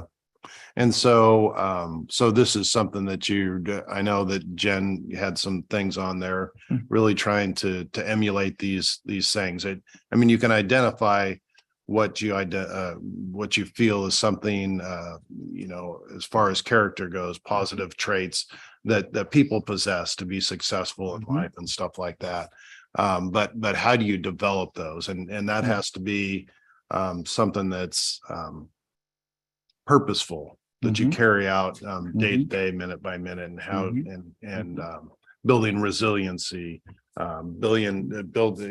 providing leadership opportunities, providing opportunities to fail and to succeed, and how we respond to those things. And so, all that forms into an individual's character. So I like to see that, I think that that's important, that we're very purposeful in helping develop that. And it's not just, up to the teachers, but there's it's up to the parents, it's up to the individuals themselves, to develop those things. And I guess I just say it's nice to see that you're focusing on that. The other thing that I wanted to talk about is just kind of cross-pollinate. It sounds like you and Jen communicate. But I'm curious, when we talk about having metrics and stuff like that, I'm just curious, the high school is kind of your guys' customer, right? So do you guys actively talk on how you guys are doing? I've heard that, I asked, how do we grade how our students are doing upon graduation? I've heard that, there's different ways of doing that, right? But sometimes I've heard that we'll reach out to maybe the community colleges to see, for those students that are going into community colleges or four-year universities, or maybe even some other type of program, that we reach out to them as best we can to see how well we're doing as an educational institution and setting our students up for success, beyond that. And so I'm just curious how well you guys communicate and cross-pollinate great ideas and improve. So not so long ago, 6 months ago, I was at the high school. So I saw students coming up and kind of know where we get them and what we need to do. And which is a great part of coming from the high schools. I know what's missing, what's going well, what's missing from the middle schools. And so one thing I put in right away is where I brought down from the high school, the motto, see something, say something in our building. So for example, where we want to start empowering students to take care and take care of our school and be the person, be the voice, and stand up for what's right. And so if there's something going on in the building that's not sits well with that person, I want that student to come in and report it. And that's hard to do for students, especially in the middle school, because they're not sure how it's going to kind of unfold. And so it's been a process for our students to slowly build on that. And they're seeing that we are taking the information and we're following through with it. And so we're seeing more and more students stand up and take ownership in the building and really dial it in. And and that will translate into the high school. And that we do that because they'll have that at the high school. And so we're doing a lot of alignment. Cell phone policy, the same as the high school. And so we're doing a lot of things, getting ready for them. Academic wise, talking to teachers already about what it looks like at the high school and what maybe we could do differently at the middle schools to get them ready. So one of the big pieces that I really want to focus in on the next couple of years is when our kids come to us from the 5th grade to the 6th grade, they're still grade schoolers, right? We had to have a different way of teaching those kids than we do an 8th grader who's ready to go to the high school. And so we got to build that rigor and that different way of learning as we get up there. And so how do we not do the same thing for all 3 years? How do we change it with what we want our students to leave with? And so that's kind of a focus I've been trying to plant with my staff this year to start working on that for next year. To really understand this is where we need to be. This is where they are. This is where we need to be before they leave us. So. Yeah, and that's great that you're talking about just that continuity between, different grades, different schools and stuff like that. If you've got that predictability, then, makes your job a lot easier. Yeah. Well, and your job a lot easier, coming from the grade schools to the middle schools and Jen as well, right? Right. Exactly. If you're all aligned across the different schools on what your goals are, especially with regards to that. We talk quite a bit about in our secondary meeting. We have a meeting every week. We talk about K-6-12 pieces, and we build among each other and work together to do these things. Yeah. So yeah, it's quite a we communicate quite often because it's important for us to be in alignment and be in the same page. And would you say that that's something new or that you guys have improved on? Is it improved? Yes, it's been improved in my first year doing these meetings. So it's been improvement. Yeah. Well, that's awesome. Yeah. Thanks. If I may, is this something, this transition, would it be something that it would be also of value to include the elementary school so that work would start at 5th grade? So that the 5th grader already comes with a little bit more prepared for that transition. And I'd love to see the 3 levels of the school collaborating in this transition. I think that's the goal long-term for all of our principals, is to have that K-12 alignment and really work together on that piece. Again, with Jen being from the elementary school, we have that understanding of how they come to us. And so working together, and we've only worked together now for 3-4 months. So it's getting to know each other and really dial this in. So yeah. Thank you. You're welcome. Okay. Well, Andy and I worked together for several years at Newburgh High School under Tammy. So it's fun. I think one of my funnest things all year was seeing you in the mud run for the fundraiser at Shannon Valley Middle School. Andy dove in front of the kids, him and Roger, and they were mud head to toe. And you're just getting kids out of the way so you guys could finish that. Whoever set that course up was amazing. Your parents were great. But I think the thing I like what you said was students defending classroom norms. I know in my coaching, when they buy into that basic concept, great things are going to happen. When the students, when they buy into that, it's just all downhill. And so good luck with that, because if you hit that, you're going to do great stuff. And I appreciate both middle schools working on relationships. They need it so bad. We need it, we need it everywhere, throughout not just the district, Newburgh, everywhere. So thanks for spending a lot of time on that, both middle schools. So thank you. Andy, appreciate you. Oh, we got you want to sing or talk or no? You're good. We always compete on who's number one. We'll see at the end of the year. Well, there is a little bit of rivalry going on between the schools, but I think this is great. You guys are on the same page on a lot of the stuff. So again, it's great to have the principals here so we know what's going on firsthand from the experts. And it sounds like you guys are both exactly where you need to be. So thank you so much for presenting tonight. And Chris also, thank you. Thanks.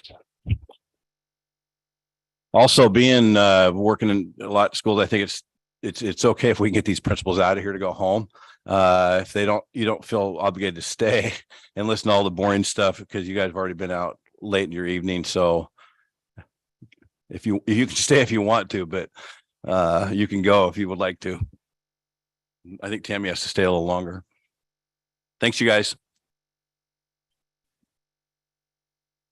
It is nice to get them out of here, to get them home. They do this a lot.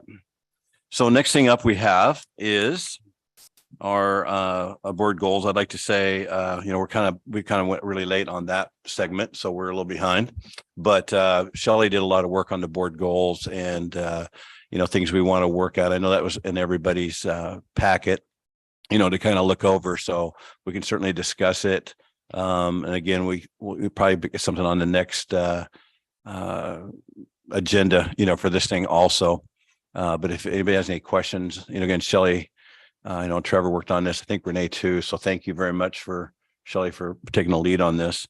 So there's some good stuff on there. Anything to add to that tonight or any questions? I just want to say I was very happy when I saw these goals. I thought they're excellent.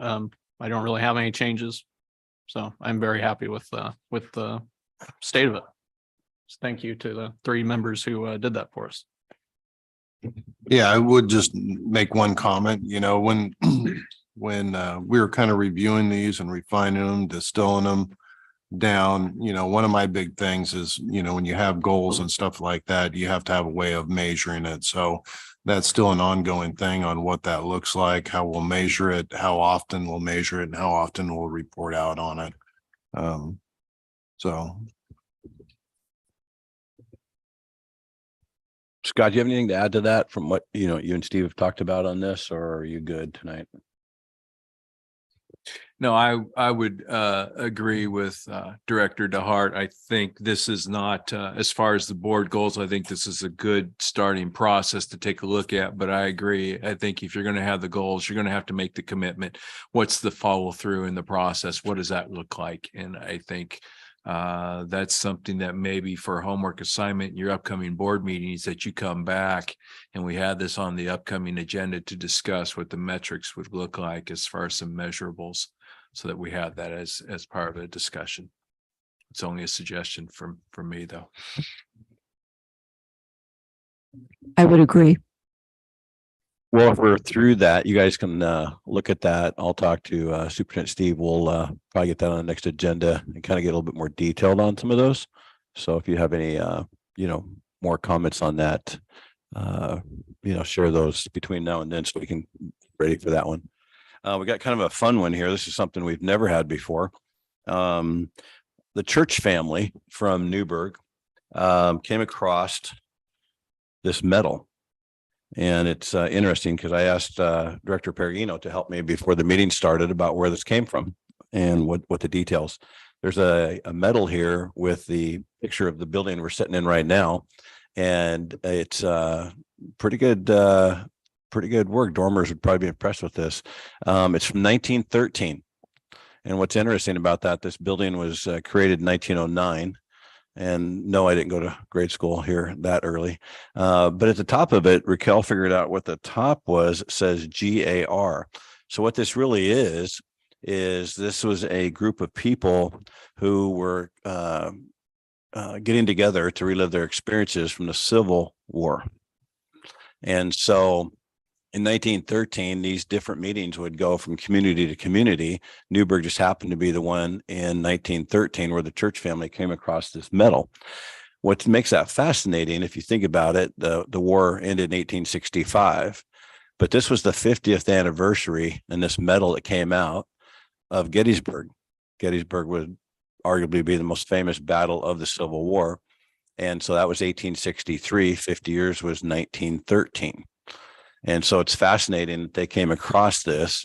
And, there's different things out there in the community. Being a history buff, we have places in the town where they have different, records and files.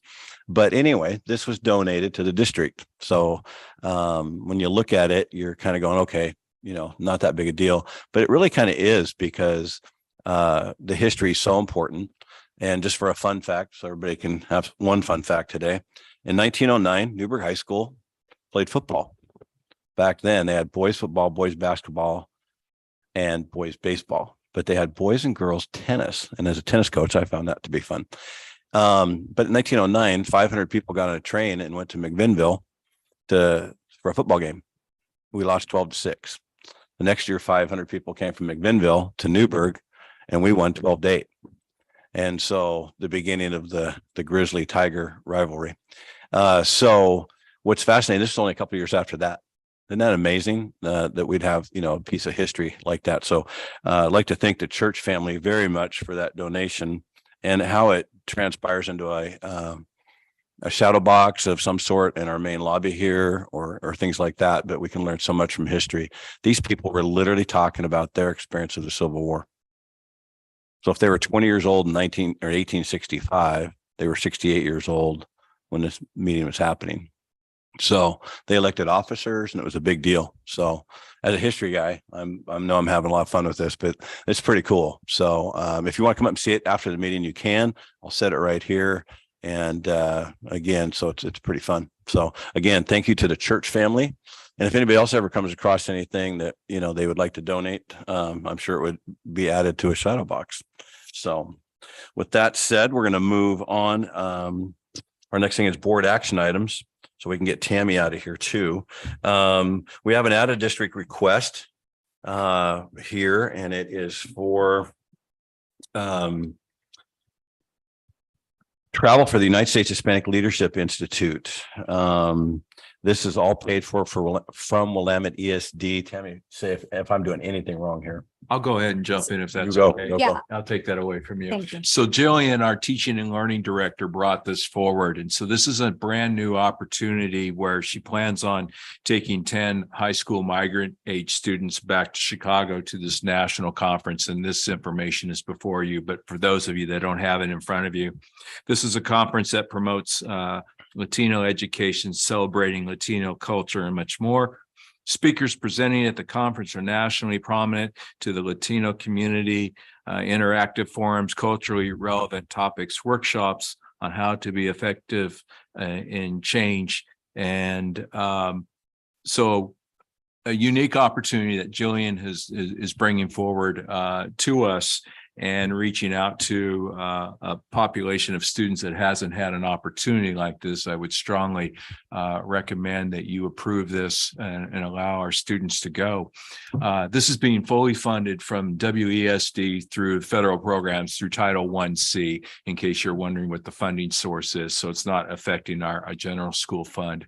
But as we are having presentations tonight, I would like to make the suggestion that maybe we have the opportunity, if not just Jillian, but maybe Jillian and a couple of students report back to the board when they come back, say in a March or an April meeting opportunity, because I think they can lend much more to what we're proposing tonight with the potential of saying yes, but I think it would also benefit us to learn what our students have learned back at this national conference. Thanks, Scott. They will be going on February 16th to February 19th. And so with that said, if there's not any questions or discussions, I move that the Newburgh School District Board of Directors approve the out-of-state travel to USHLI in Chicago, Illinois as presented. Second, okay, we have a motion and a second. All those in favor, please raise your right hand. Motion passes 6-0. That's a good one. Okay, Tammy, we're almost ready for you. So this next one here, there's not really a presentation from Principal Aaron. It's more of, unless you have anything to add, Tammy, you can, but it is fees at the high school. And you guys can tell these are not athletic fees, unless I'm missing something there. These are all, chemistry to statistics. These are fees that the students would pay a little bit to participate in. So that's the first one we have. Any questions on that? So I know there were some questions, if I can just interject, I know there were some questions raised at the last meeting. And that's kind of why we rolled it over to this meeting. And so I did want to address primarily with the course fees. Director Peregrino de Brito brought up just some concerns around charging students lab fees for science courses and whether that limits access. And it was requested that I take a look at the last time we charged fees, which is in the 2018-19 school year, believe it or not, for those 4 classes in science. And the total collection of fees for that year was $7,045. That does not include the students who took the course, but the fees were waived because they were on free and reduced lunch. So I would say my one concern in trying to waive fees for a particular content area is that there is the potential that it could create some equity issues with other content areas. And I guess I would have to defer to Heather as to where those monies would come from to cover the consumable supplies that are needed for those lab-based activities. So I hope that helps. It does. The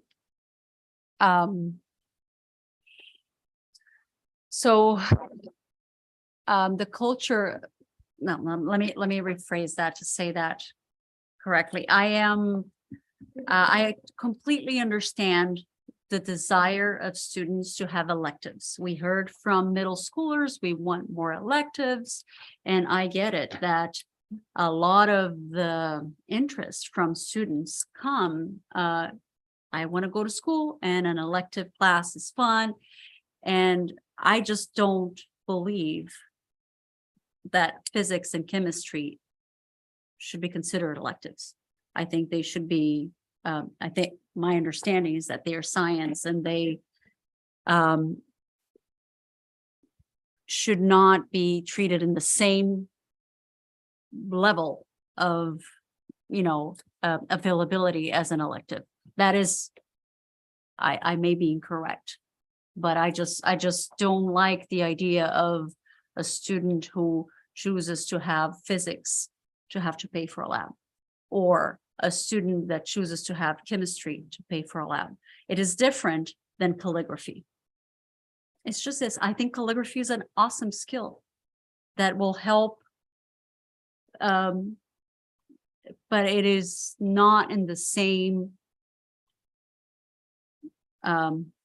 ability as having an understanding of physics and chemistry. So I go back to Heather to say how much of a dent for these four, we're talking about $7,045, if, that we would skip on collecting for the year of 2023, 2022, right? Because that's when it 2023, 24, that's when it would roll up. So say we have about $7,000 in student fees that will be waived for these science labs. Mhm.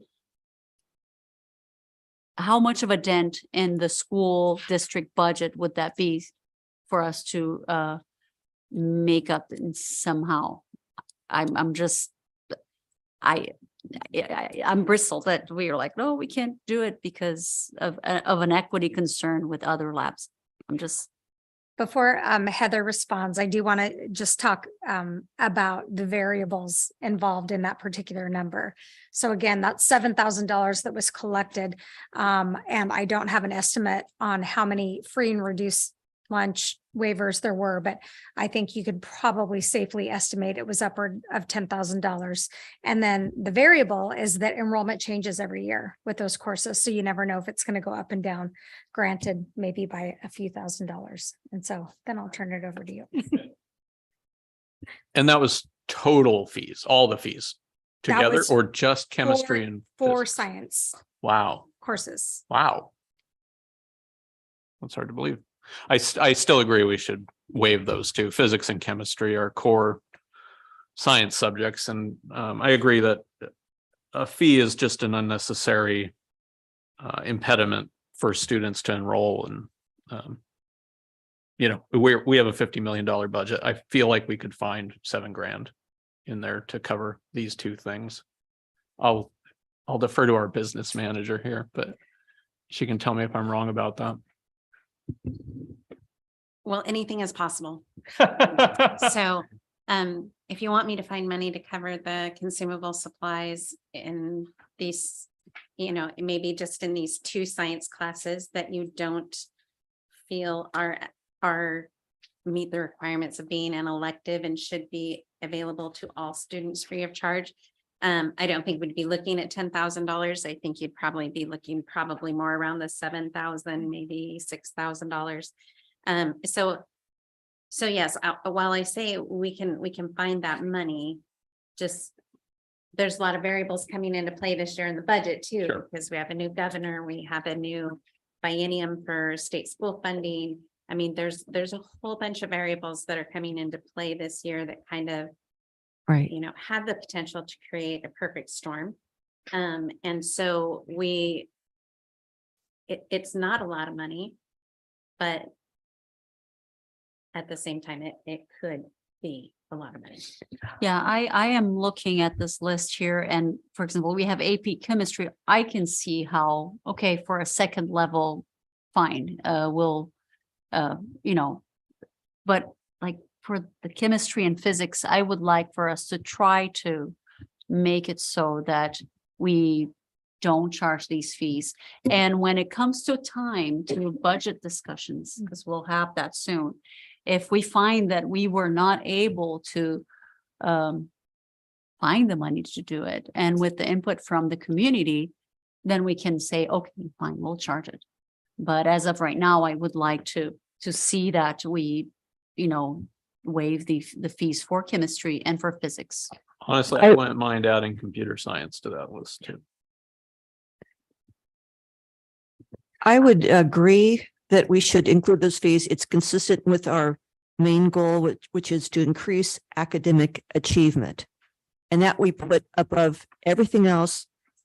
And everything, the other goals are very important, but they support that our main goal. And so I think supporting these core subjects, I think that's important. Computer science is $10 and it's not, to my point of view, as basic science as physics and chemistry. I mean, physics and chemistry is basic science. Yeah, So- I would argue nowadays it kind of is though. Well, I understand, but I understand, and I'm not going to say, okay, no, I'm right now, I am going to for these two. Yeah. So Tammy, this is for next year, correct? This is for next year. So are physics and chemistry, are they electives or are they required courses? So in theory, they're core courses, they're science courses. When a student meets all the science requirements needed for graduation, then it goes into an elective bucket. Doesn't necessarily mean that it's viewed as an elective.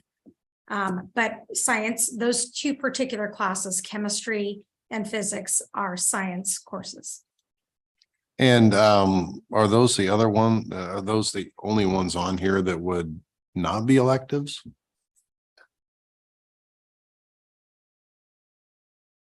I'm scanning quickly. Again, it depends on how you're looking at it. If you're looking at it from the perspective of how we transcript courses, there are potentially more courses on this list that could be considered core, AP chemistry being one of them. So Tammy, in your opinion, how many students don't sign up for chemistry because they have to pay $20? So none. None, because we don't deny access or opportunity to any student based on financial So impact. kind of like our athletics, if you want to play sports, you want to be in band, you want to be, in a play. Sure. The opportunity in my experience in 24 years here at district is no student's ever been turned away for Correct. any reason. I mean, they're going to get in that class. Correct. And so then with every dollar being important, but before I say anything more, I think Lucia has a comment. Go ahead. Well, wait, first off, you need 3 sciences to graduate, correct? That is the requirement. That's correct. To graduate, you need 3 sciences. Is there not a way that we can make their third, if it's not an AP class, that their third science that they're taking, usually you have to take biology, you have to take physical science, right? So, and then you get a choice of what you get to take. So like I took chem, but then because I want to do something medical, I took extra science classes and you have to pay these fees, right? So why is there not a way to, and I guess that goes back to the budget, to make that third choice, if it's not an AP or not like an intro to med free, if it is required for them to graduate, why are they like, I guess like I get paying for your education, but like, are you not going to graduate them if they can't pay for it? But you also will waive the fee. Correct. So then why, like, how is that fair? Or I don't know, like. So then just some people just don't have to pay the fee, but then other people do, but everyone has to take the class, but just not everyone has to pay for it. Is there a request form for the fee to be waived? So there, boy, we're getting into the weeds here. There's a process by which families complete paperwork to qualify for free and reduced lunch, and it's based upon income levels, right? So when a student qualifies for free or reduced lunch, not only do they get that, but they also have other fee waivers and reductions as a result. Okay. Because those families cannot afford that. Okay. I still, on Moya's point, think that your 3 core sciences that you have to take to graduate, you should not have to pay for. And we haven't had to pay for them in the past. Yeah. And so it's kind of working in the budget. Like there's something there, like it's all Well, right. It's been doing okay. So I'll let Heather speak to that, but you haven't had to pay because of grant funding that came through. Which we're not getting COVID anymore. relief funds that are ending. And we're not getting that anymore. Correct. So that's why, okay, That's why we're bringing this back. that's a problem. Good questions, ladies. Thanks, Lace. Well, you're here though, stirred up. Good job. Heather, do you want to address that? Well, I do think that those fees have been covered by grant funds. They've been paid for through COVID, through the relief funds. Though that money is drying up. I think our next one times out in 23-24 school year. And after that, that money will not be available to be spent anymore. So it's kind of goes back to that potential for a perfect storm. You're losing a lot of federal funding over the next 2 years, along with a lot of other big changes. And so we have to be very mindful of how we're allocating money to be spent. Okay, board. A lot of discussion. In all my years, we've never turned a kid away for anything. Ever. Timberg never turned one student away. In all my years, 20 years in Newberry High School, not one kid ever not played sport because of money. Not one time. And if they're at Newberry High School, they're going to get the opportunity to play. And it's the same thing with when they come up to a fee, a lunch. We don't deny kids, but most people will find a way to pay $20 for a class. I get the whole thing about the 3 required classes. That's something I think we need to talk about. But I also know people that are in all these categories. My brother's a multimillionaire in welding through a whole career, how he fashioned that. So welding, all these different things. I got former students that are in all these different categories, playing in symphonies in Milwaukee. They're doing all kinds of stuff. So what's more important to one student to another? I guess we still have to vote on this tonight, or we delay it till the next meeting and have more discussion. I will say that to the point very well made, that if a kid needs 3 sciences, biology, what's the other one, physical science, and one other one could be physics, chemistry. It's almost always chemistry. Yeah, it's almost always chemistry, but there's just some kids you hear, they're like, chemistry's because hard, I physics is can't new. pass. Yeah, but I would say like chemistry and physics should definitely be waived, and maybe anatomy and physiology, because that's a class I'm in now, and that's a rigorous class. It's just as hard as chemistry or physics. But you're a senior, and this is Junior. not you're junior, but It is a I will requirement. say that. I'm a junior. This is my 3rd science, so it is a requirement. So you took biology, I took biology. chemistry. Well, I guess it would be an elective now that I had taken chemistry. Well, we're getting into the weeds here. Right. So Moira being a junior in high school, she is just completing her 3rd year required science. Right. So anatomy and physiology can count as one of the 3 years of science. So But that is like a branch of biology, right? It is, Yeah. it's Sure. it's a. You do a take biology And then you review. take that one. Or you can take marine biology or not. Physics and chemistry. Physics has not been in the picture because it's a new one. Chemistry is the other alternative. You go the biology route or you go the chemistry route. And now you are going to be able to go the physics route. And I think that for these three core, and Dave, I will say this. A kid may not be turned down from sports, but if he's not in the free lunch program, his family is going to have to pay for that fee. And it might be okay or fits in the pocket of $20 to pay for this course, but is it really fair that that family is going to have to pay for their kid in a public school to do a science that is basic? I don't think so. I think that these three classes, biology, chemistry, and physics, should be available at no cost to every student. And we need to find a way to make that happen. And great for the kids who are in the free lunch program that they will not be waived, but other kids who are not, they'll have to pay for it. And I don't Okay, the think question it's though is fair. like, if we're not going to turn a student away from chemistry because of this. But still you gonna get might paid have some chemistry. that never ask. And I'm just going to make a motion that we waive the fees for chemistry and physics. I second. Okay, we have a motion and a second. All those in favor, please raise your right hand. All those opposed, please raise your right hand. Abstain? One. Motion carries 4-1-1. Okay. Well, that was easy, Tammy. Here we go.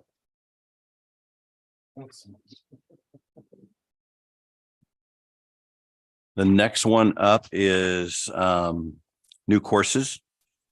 Tim, you want to add anything to that, or we're just going to go straight up on this one? No, I think the real discussion items last time were related to course fees and we kind of bundled them together. So I don't have any comments, but I'm happy to answer any questions.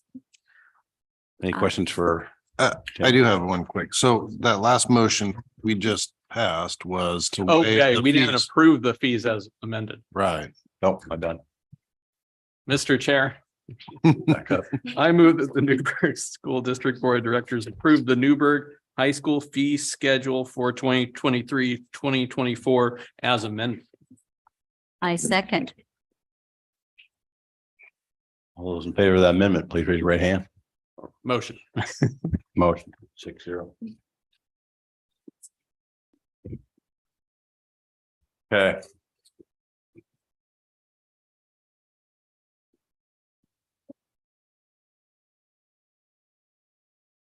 Now, if we're going to talk about the two new courses, I think it's great. So I don't have a concern about that. Trevor, you had a question? No. No?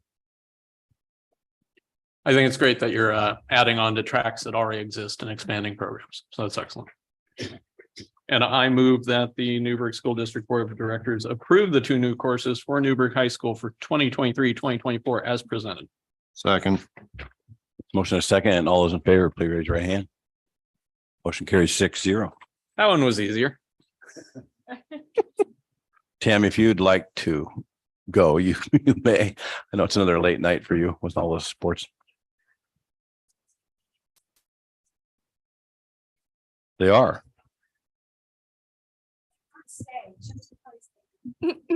Just before that, thank you, Tammy.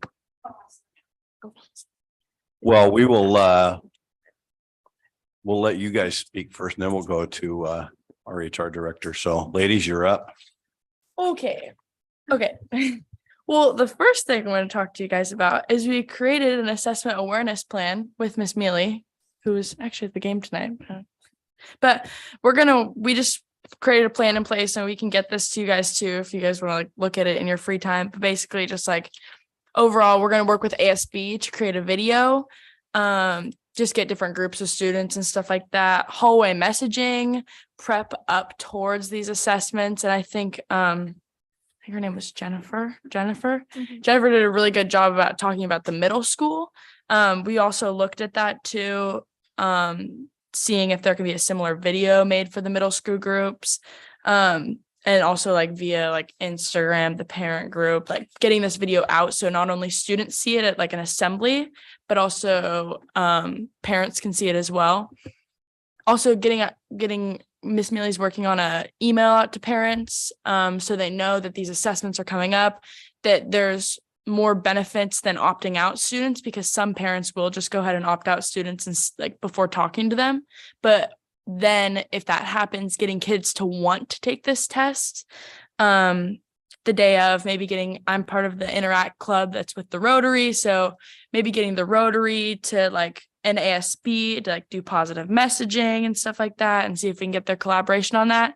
And then incentives. And then after that, making sure we do get the data shared and seeing if that was a success, because if it wasn't a success, what's the point of doing it anyway? That's ultimately like the goal, is to make sure that we can improve those scores and like improve attendance for the tests, because 5% of like those getting 5% of it is just getting students to take that attendance part.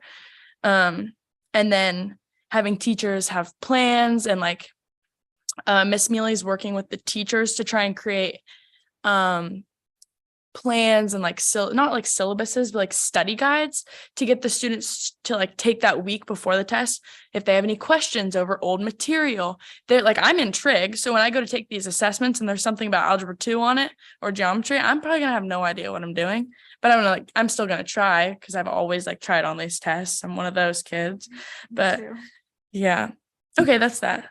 And if you guys want like a copy of this went out to ASB, this Miss Mealy has it, we can get that to you too. It's just a document, a Google Doc.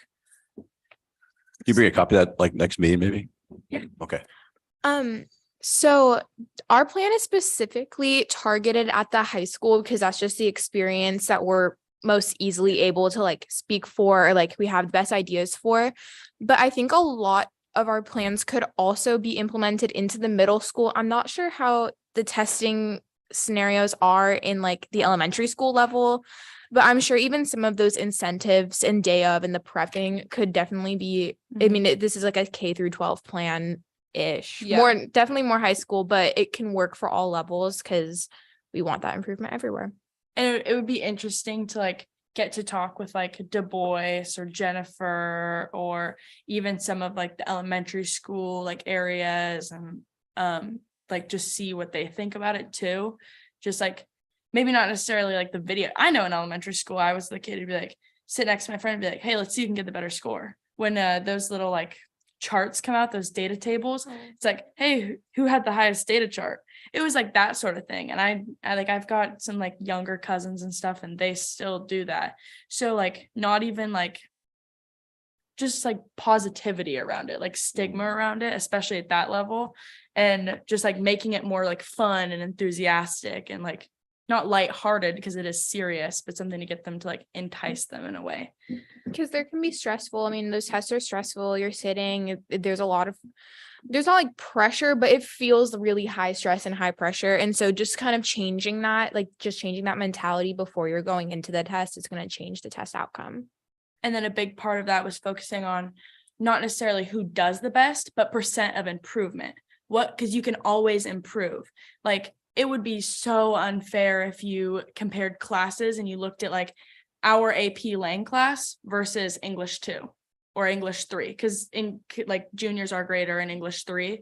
So if you put them against a class of juniors and seniors who are taking AP Lang because they are achieving higherly academically and they want to like improve those skills, and that's why they're taking that class, probably because they want to do something with English or it looks good on college applications and they can, it would be so unfair to put them against like an English 3 class. So looking at percent improvement, and that way, because it is stressful, people don't get test stress, anxiety, because that was a big thing we talked with Miss Mealy about, because there are kids that are like that and we need to be aware of that. You just want to do better than you did last time. That's all that you can ask of people, is to just try their best always. And I feel like that kind of wraps up on what we had to present about that. But then we also wanted to recognize that January is Board Appreciation Month. And we're so happy for the board for dedicating their time. And I mean, some of you guys don't even have kids in the district or kids in high school or like anything like that, but just the commitment to like our schools and like, I mean, you guys are what makes it happen. So we're all really appreciative. And there are some boxes over there that me and Moya are gonna pass out. And yeah, thank you guys for all that you do.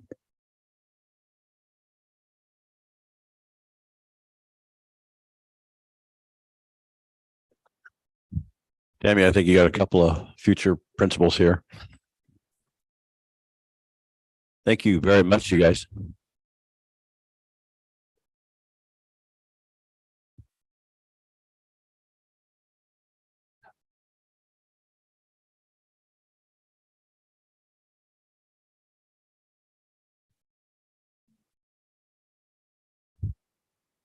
That was really nice of you guys. Thank you very much.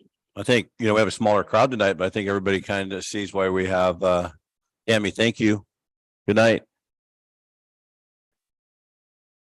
This is why these two young ladies have been awesome, ever since they've been here. Not just because of gifts, but just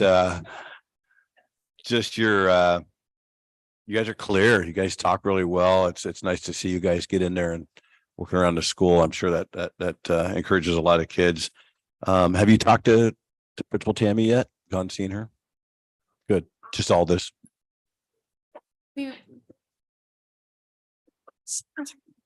met with Miss Mealy.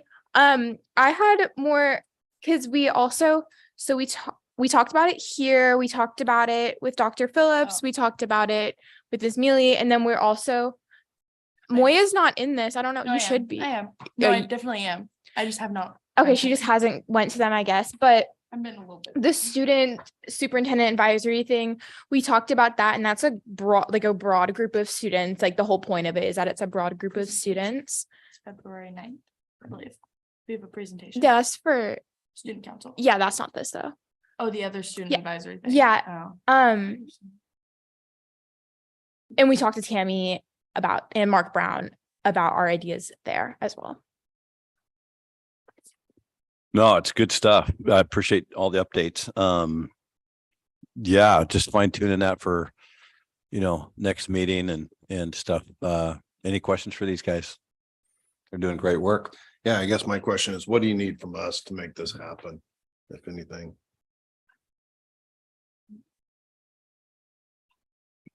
So I don't know if this is what you guys do or if this is like something that Miss Arian would do, but a big thing that we're trying to focus on is making this just a positive environment and through like incentives and snacks, especially like snacks. That's like a big thing because that's what everyone said. They're like, like snacks, food, like that's what the people want. And snacks and food cost money. And so I think Miss Mealy was talking about how the Rotary could fund that, but I don't know, I don't know. It was. I don't know how we would get that funding and if we would need your guys' help to talk to the Rotary about that. Okay, so I'm actually part of that student group Rotary Club. So that was something that we were going to bring up at the next meeting, which is soon. And then that was just as far as day of, maybe we could get ASB to I guess, this would take funding too, but ASB to get little peppermints or Jolly Ranchers or something sweet and do positivity message cards. So when kids walk in the door or they're in classrooms, teachers can hand them out. And so that way they have something sweet to chew on during the test. That's always a brain booster. And then as far as with the Rotary and money was those are built on incentives. So kids could with a lot of kids felt that breakfast was the best because we did do a Google form. It's bagels or scones or donuts, hot chocolate bar for kids to make. We also talked about swag. So maybe I've talked to Miss Tolley and she said we could do it for really, really cheap. She would just do the price of the t-shirts. And so I'm also in that class that makes all this stuff.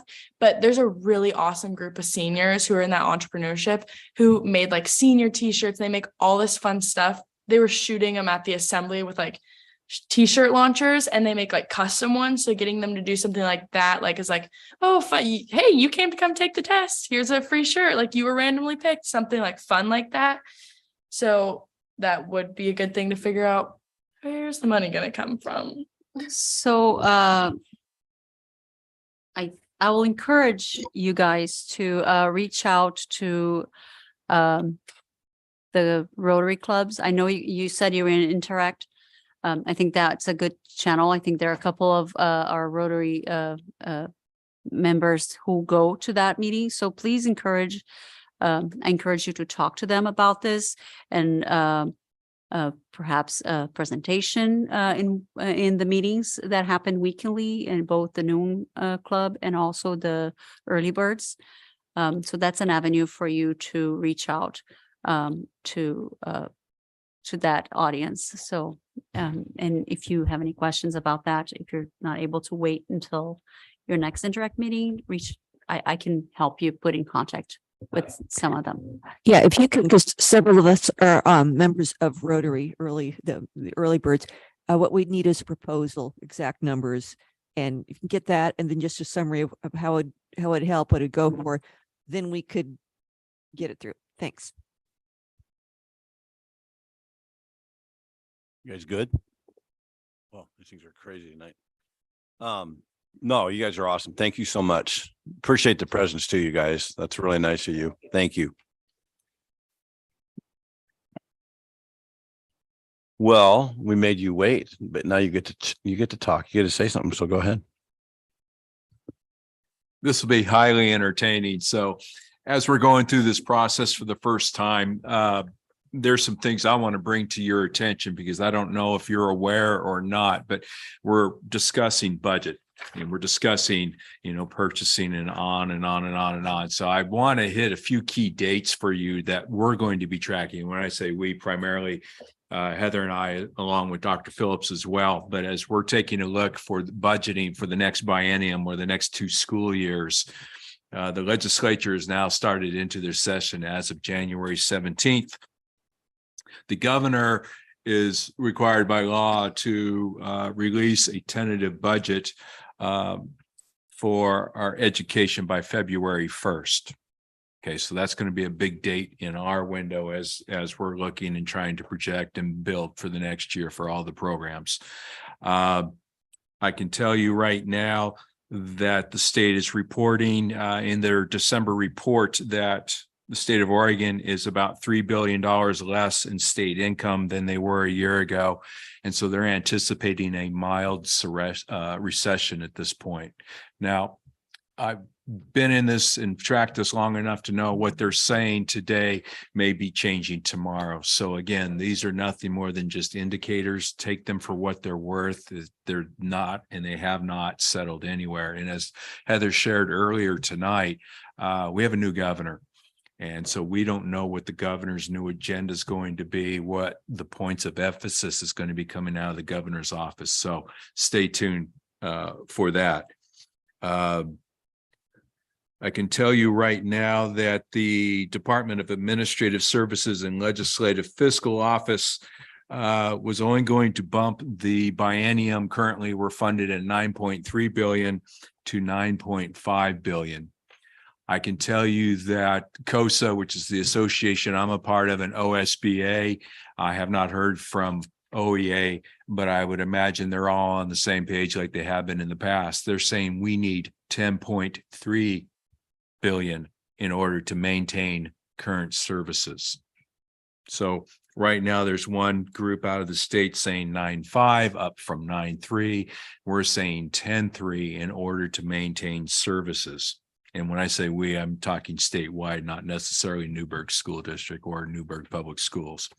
So keep your eyes and ears open. February 1st will be a big date for us. The next big date for revenue forecast is on February 22nd. That will be a forecast as far as where the state's at. The last one I just shared with you was in December. Then there's another revenue forecast update in May. What makes Heather's job particularly tricky is she's not going to get hard and fast numbers as she's presenting to the budget committee, she's doing the best estimate that she can based off of all these indicators and trying to give us a budget where we can land. And so as we get more into the budget, we're going to have to be taking a look at student enrollment. We're going to have to be looking at staff, full-time teaching or FTE. So those are all factors that we're going to have to be taking a look at as we're getting into this. So May 17th is the next revenue forecast, but as we put out a budget calendar, it doesn't necessarily line up with the state calendar. So keep that in mind as we're working our way through it. The legislature or the end of the session is scheduled for June 15th. So there'll be a lot of things going on. A couple of bills that I'm going to be watching. One will be HB 2739, that House Bill 2739. That's called CSL. And that's a new one. I'm not familiar with this at all. So I should be hearing a lot more about this in the weeks to come. We've received in education funding from the federal administrations, both with Trump and Biden under ESSER funding. We've received state level funding under SIA or SSA, which you've heard Jillian come and talk to us about, or Measure 98 funding. So those are targeted funds that we have to spend in specific areas. Overall, it's the general state school fund is what we're focusing on here. But those other two state funds I shared with you as well, we'll be keeping an eye on that. But legislators are kind of, well, if you've got this money, then you should get that money. And so it's kind of nebulous. So I'm believing what the intent behind the current service level or CSL calculation, what we're being told is this is a process where the budget begins with the state budget writers calculating and actually figuring out what it is that we're going to need, what the actual amount of money schools are going to need to keep the state doing what we're already doing without investments or cuts. So that will be interesting to see what kind of traction that it's going to get in this new legislature. Again, there's a high turnover in our state legislature and along with the governor. So it'll be interesting to see where this goes. Cybersecurity also continues to be a concern for school and for school districts. We work very hard to keep our data safe, but HB 2049 is another bill that we'll be keeping an eye on, where school districts and local governments have been attacked more and more with ransomware and malicious hackers. So the state is going to want to work with local governments and local school districts to improve our cybersecurity, because there's a lot of good information there that people can do a lot of nefarious things with. So very, very concerned about that. Governor Kotek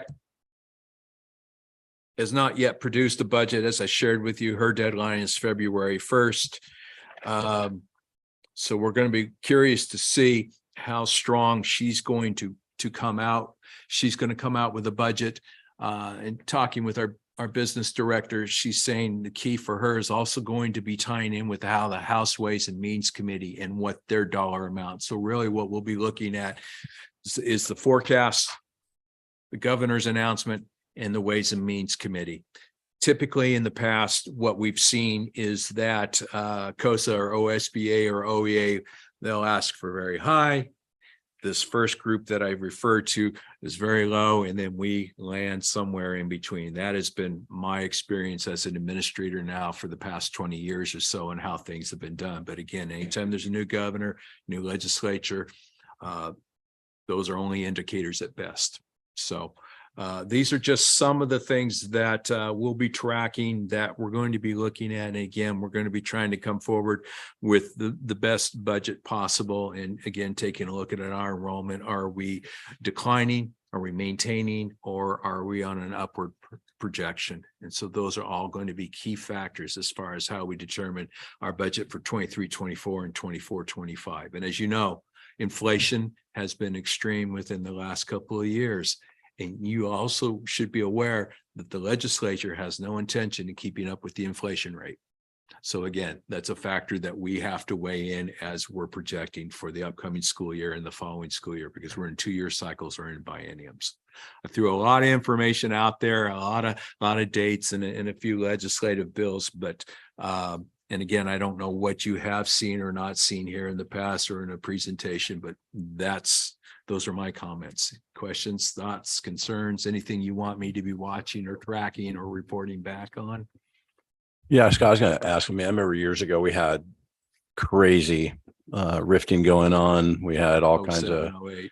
it was really sent the staff in a tough spot. And then at the end of the year, it just kind of all went away and we were good to go. So, I mean, things can change just like a storm. So, I mean, I've seen it a couple of times.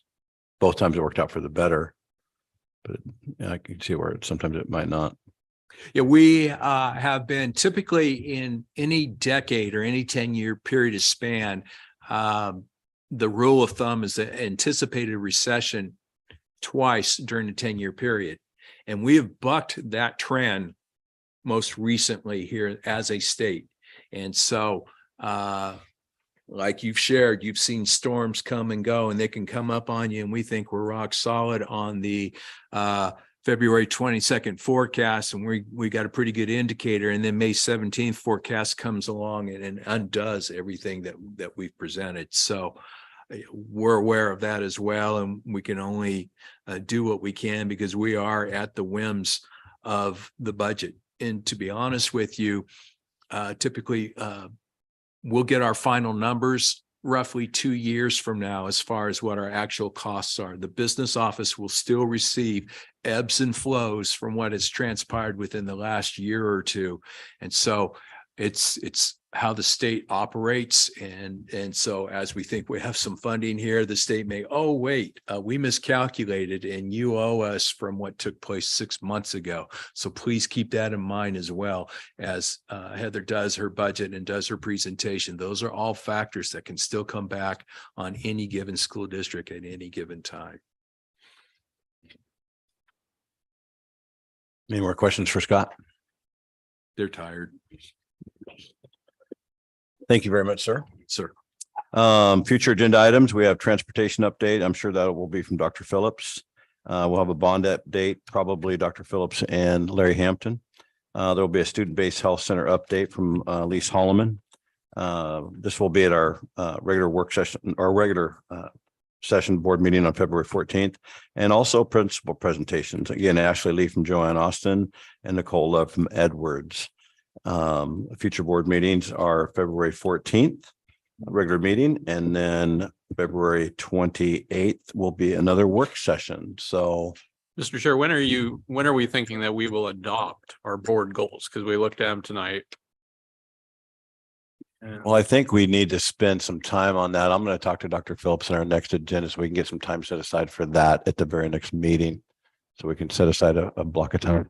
I think too, it would be helpful that if you have some concepts or ideas, like I mentioned earlier, and Director DeHart mentioned as well, what kind of rubric or scoring guide are you looking for? And I think if you send that in to Dr. Phillips, just with your suggestions, he will gather that information. Then we can turn back around and bring that up potentially at our next board meeting.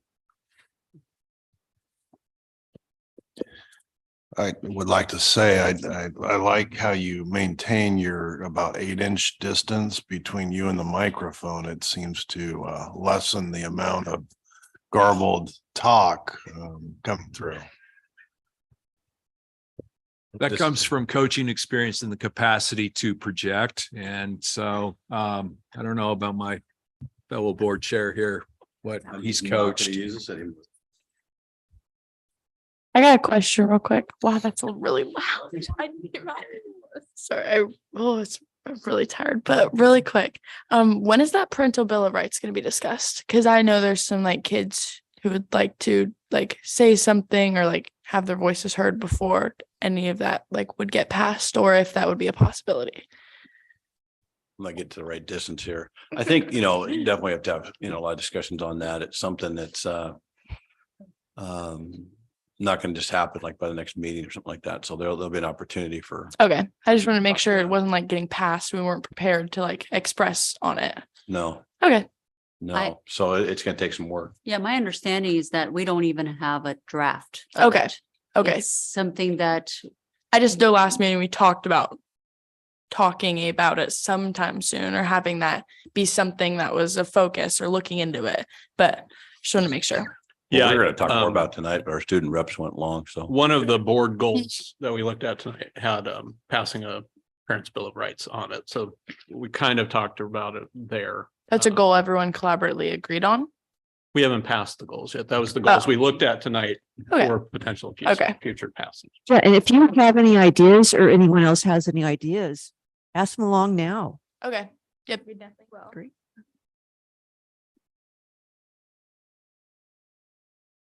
Sam, pretty good. Director DeHart. With that said, meeting adjourned.